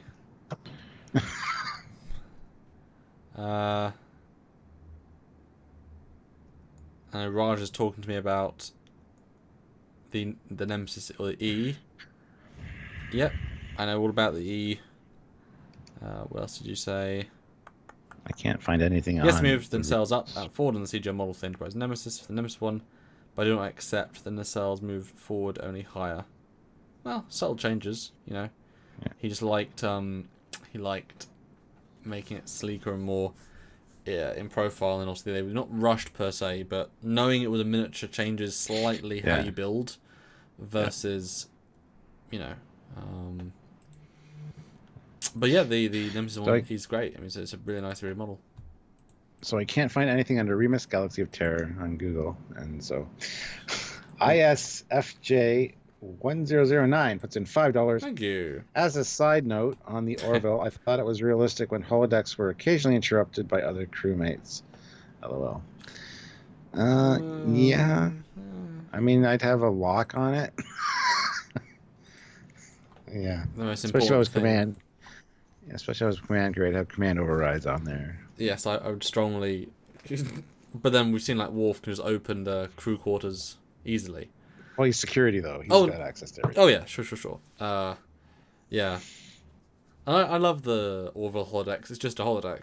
Like it's so an environmental simulator. But it's like even the you heard the sound effect of it turning on and off is like almost identical. It's kind of like my god. Like did they just buy the sound effect? Seriously, like you can license out like oh dear me. So we're about the 2-hour mark, guys. But I've been following the super chats. Love to get another $20 would be a great way to end the stream. So if 4 of you want to give another 5, that'd be great. Or if you want complete, it says reconnecting. Yeah, but to be fair, so you had bad jittiness for the entire time, and then I managed to have 1 second of it going dead. That's pretty good, I think. Yeah. So like I said. Yes. 4 more super chats, 4 more questions, and to be fair, if you throw us 4 ship names, we'll talk about them at your choice. That's probably a good way of doing it. Yes. So yeah, a couple of 20 more bucks, guys. That's what we're aiming for.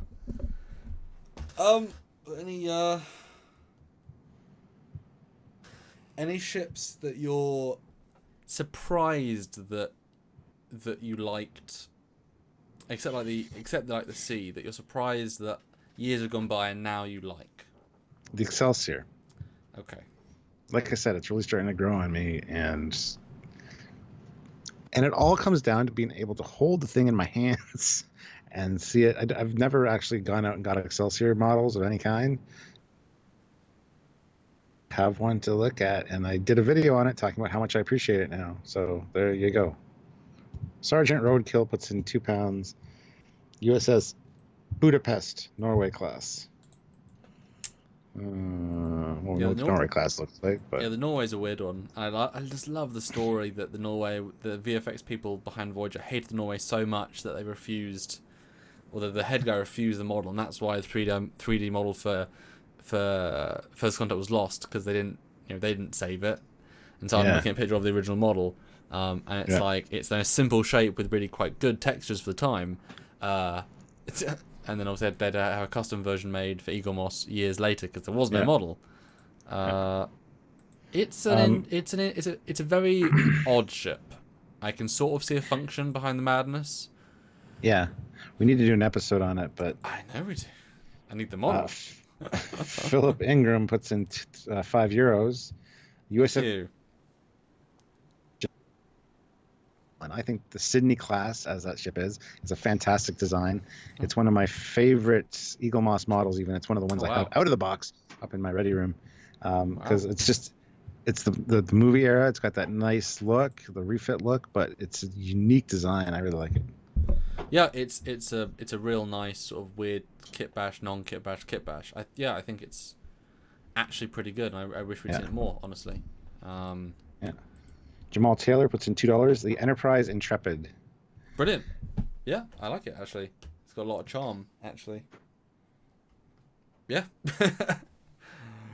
Yeah. I think you mean the Enterprise series Intrepid, right? Yeah, he means the USS Intrepid from Star Trek Enterprise. Gotcha. Yeah. It's all right. It's got some interesting design details for sure, but putting the bridge right between the Bizarre collectors is kind of an odd choice. But other than that, the fins are also an odd choice. Like, what are the fins for in space? Love the fins. They're speed fins, yes. Yeah. Jeff Jacobs puts in $3 and says, I will do 5 more if we get to 100 likes. How many likes are we at right now? 97. Oh, 3 more likes, guys. Come on.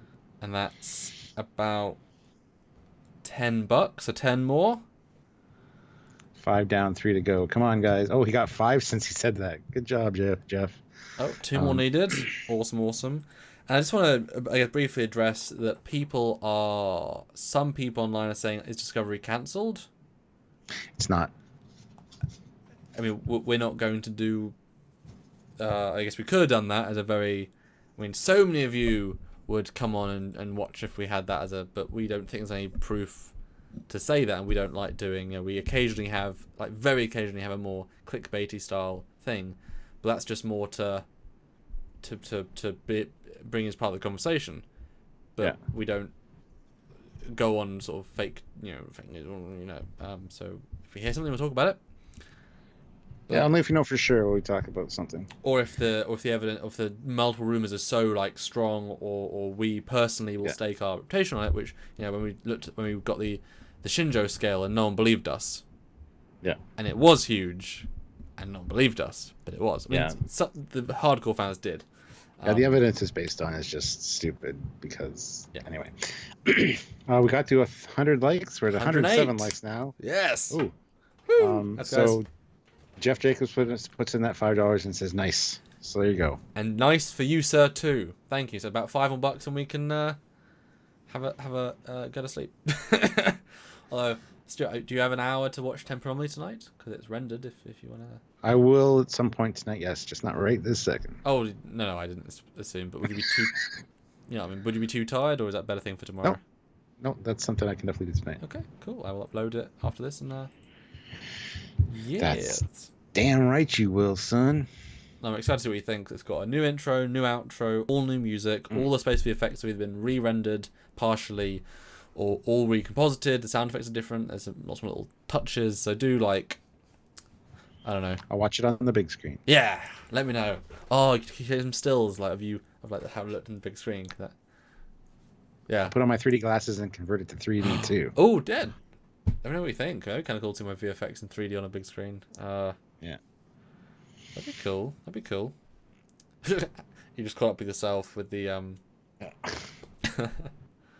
Spino Breaker puts $2 in. Yeah. Fave non-Trek ship. Mine's the 304. As in Daedalus from Stargate. Gotcha. I'm sorry for your taste. No. No. I'd have to say, I don't know. There's so many other cool ships. I like the Phoenix from Gachimon or Battle of the Planets, if that counts. Yeah. Well, I mean, you guys know mine. I mean, Pegasus from Battlestar Galactica is just absolutely amazing. I love that. I just absolutely adore that. Great ship. And the Daedalus as well. X-24 has a real big place in my heart. White Star is a great design. And then like the original Battlestar Galactica Viper. I love that thing. Yeah. Like is that a spaceship? Is that just a fighter? I don't know. No, it's a space fighter. I think that's. Also, 304 was an SGU.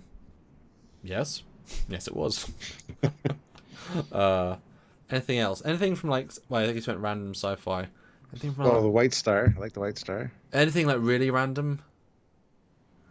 Really old. Yes. And we've done on so many. We've done some good Fleet Yards ones, like the Nemesis, the Decepticon ship from the G1 Transformers. I mean, We've all brought ships to the game. Yeah. To what we do. I mean, honestly, the Stargate Aurora, I think, is a really kind of cool searched I searched fleet yards, and I'm just googling, looking for our own fleet yards. Oh, the NSCA Protector. Hmm. I mean, I would love to make a really high end model of that 3D model, like really nice. So like, Tell me that doesn't look like it fits in the Orville fleet though. Looks like a smaller class of ship for the Orville fleet. I don't know. It doesn't. It doesn't actually. I don't know. I wouldn't quite go Orville. Like it's too. The ship from Blake 7 says Gmon 78. Yeah, we've looked at that already. Yeah, we've talked about. It's certainly interesting. We've talked dozens and dozens of ships, but the NSCA Protector, I think, is much more mechanically based. So even though it's got those big curves, it's all mechanical human. Whereas Orville is all sleek and organic. Everything is an organic curve. It's a different sort of aesthetic, even though you'd think it would be. I think it's actually still quite a different aesthetic. But there you go. There's a good answer for you. ISFJ1009 puts in $5. Did we, i.e. Trekyards and Andrew Probert, ever resolve the missing impulse engines on the wonderful Dare decks? No. Yeah. We talked to him about it, and he forgot that he had to put it there. Yeah. And end of story. I think the way they do it is they use their quantum singularity drive, and they project a part of that in front of the ship, and the gravitational pull of that singularity pulls the ship at the speed they need. That's how it's done. Yes. What if, though? Well, no.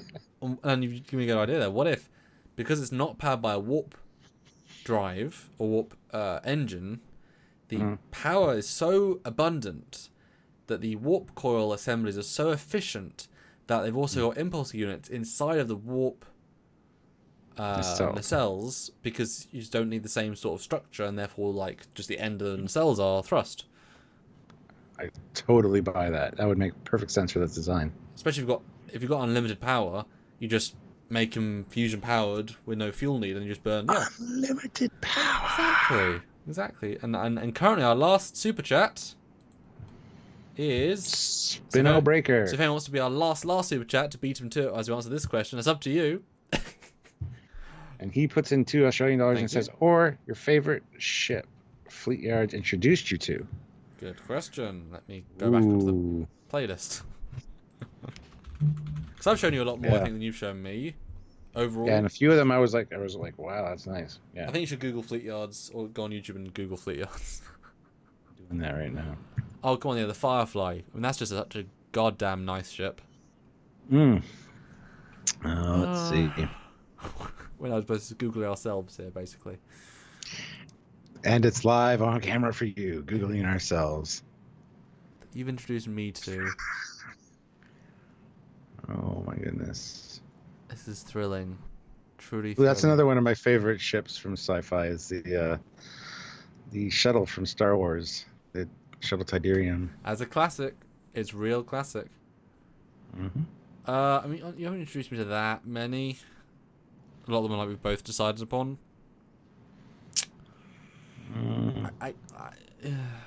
I honestly, Yamato's more interesting, but the Cophead Transport is a really good design. That probably wins out in terms of just pure design. The ones you've shown to me. What do you think of the ones I've shown you then? Ooh. I like the Peacekeeper Prowler from Farscape. That's kind of cool. Cool. Even the Ebon Hawk.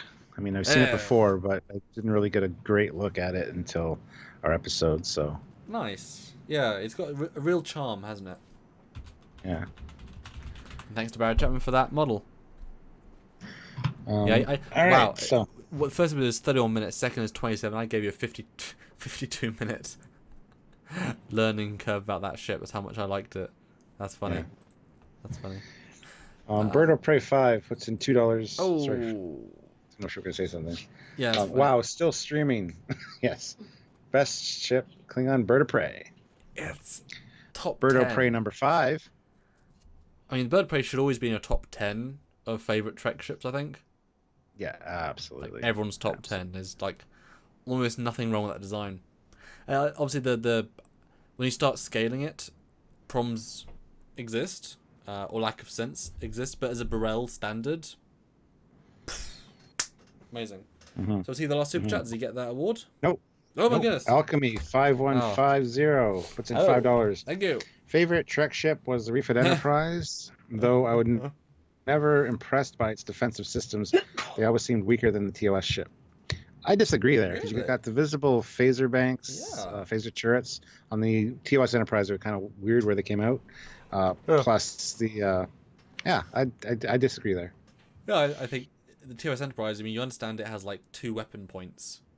There's aft Pretty phasers much. and forward phasers, and the TOS Refit has everywhere as weapons. So I maybe he typoed. Oh my god.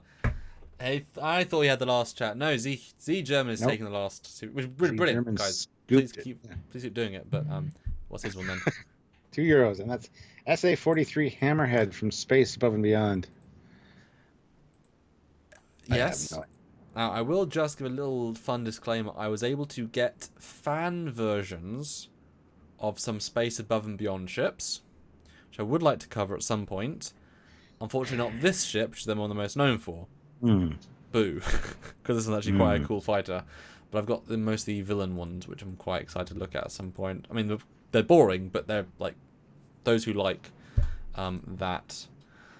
All right. Yeah. Any closing favorite Trek ship, Stuart? Favorite Trek ship of all time. Yes. It's twofer because it's the TOS Enterprise and the Refit. They're the same ship. Yep. For me, the Refit has to be number 1. The Connie's probably number 2. And then you have multiple alternating 3rd, 4th, and 5th places depending on the mood and what you're looking at. But Prometheus still stays high up there for its excellent evolutionary factor, its cool function design, its brilliant little bits of design, and its wonderful story. But I think the Refit overall is the best looking Trek ship. And that one, if they dared to, the Connie, the original 60s, does feel its age from a certain perspective. The Refit Connie does not. The Refit Connie looks just as modern and a movie as it did the day it was born. So, there you go. Perfect. Okay. I got to throw in one that we haven't covered on Fleet News that I want to cover that is absolutely fantastic, and that is the Caprica Air Force fighter, or the early Viper. Oh, the one that looks like a cross between a World War II plane and an F-18. That is a fantastic design. I want to get a model of that. Beautiful design. And that was a Pierre original. He had the idea. It's weird, isn't it? Yeah, but it's awesome looking, man. I love that thing. It is indeed. Okay, there you go. A tease for maybe Nevercraft. We'll see. If you keep supporting the channel to do more things, then maybe one day. Maybe. Yeah. Okay, Stuart, give us a closing so we can go. Thank you very much, guys. For all you guys do, all the super chats Yes. were very welcome, and just the chat, the discussion was awesome. It was a great topic. We got another great topic tomorrow, but we'll tell you about that tomorrow. I've actually forgotten what it is, so... I have too, so we're going to have to talk about that. That's why I said that. We're going to advertise it on the Facebook page and do the whole scheduling the stream. So when we remember, you'll know too. And if you guys have any ideas for streams, by all means, private message them to us or email them to us, because we would love ideas for things we should talk about during these streams. So anyway, guys, I think we'll close out with that. Thank you very much for joining us, and we'll see you again very soon, because it's tomorrow. Yeah. Until then. Bye, guys. Bye, guys.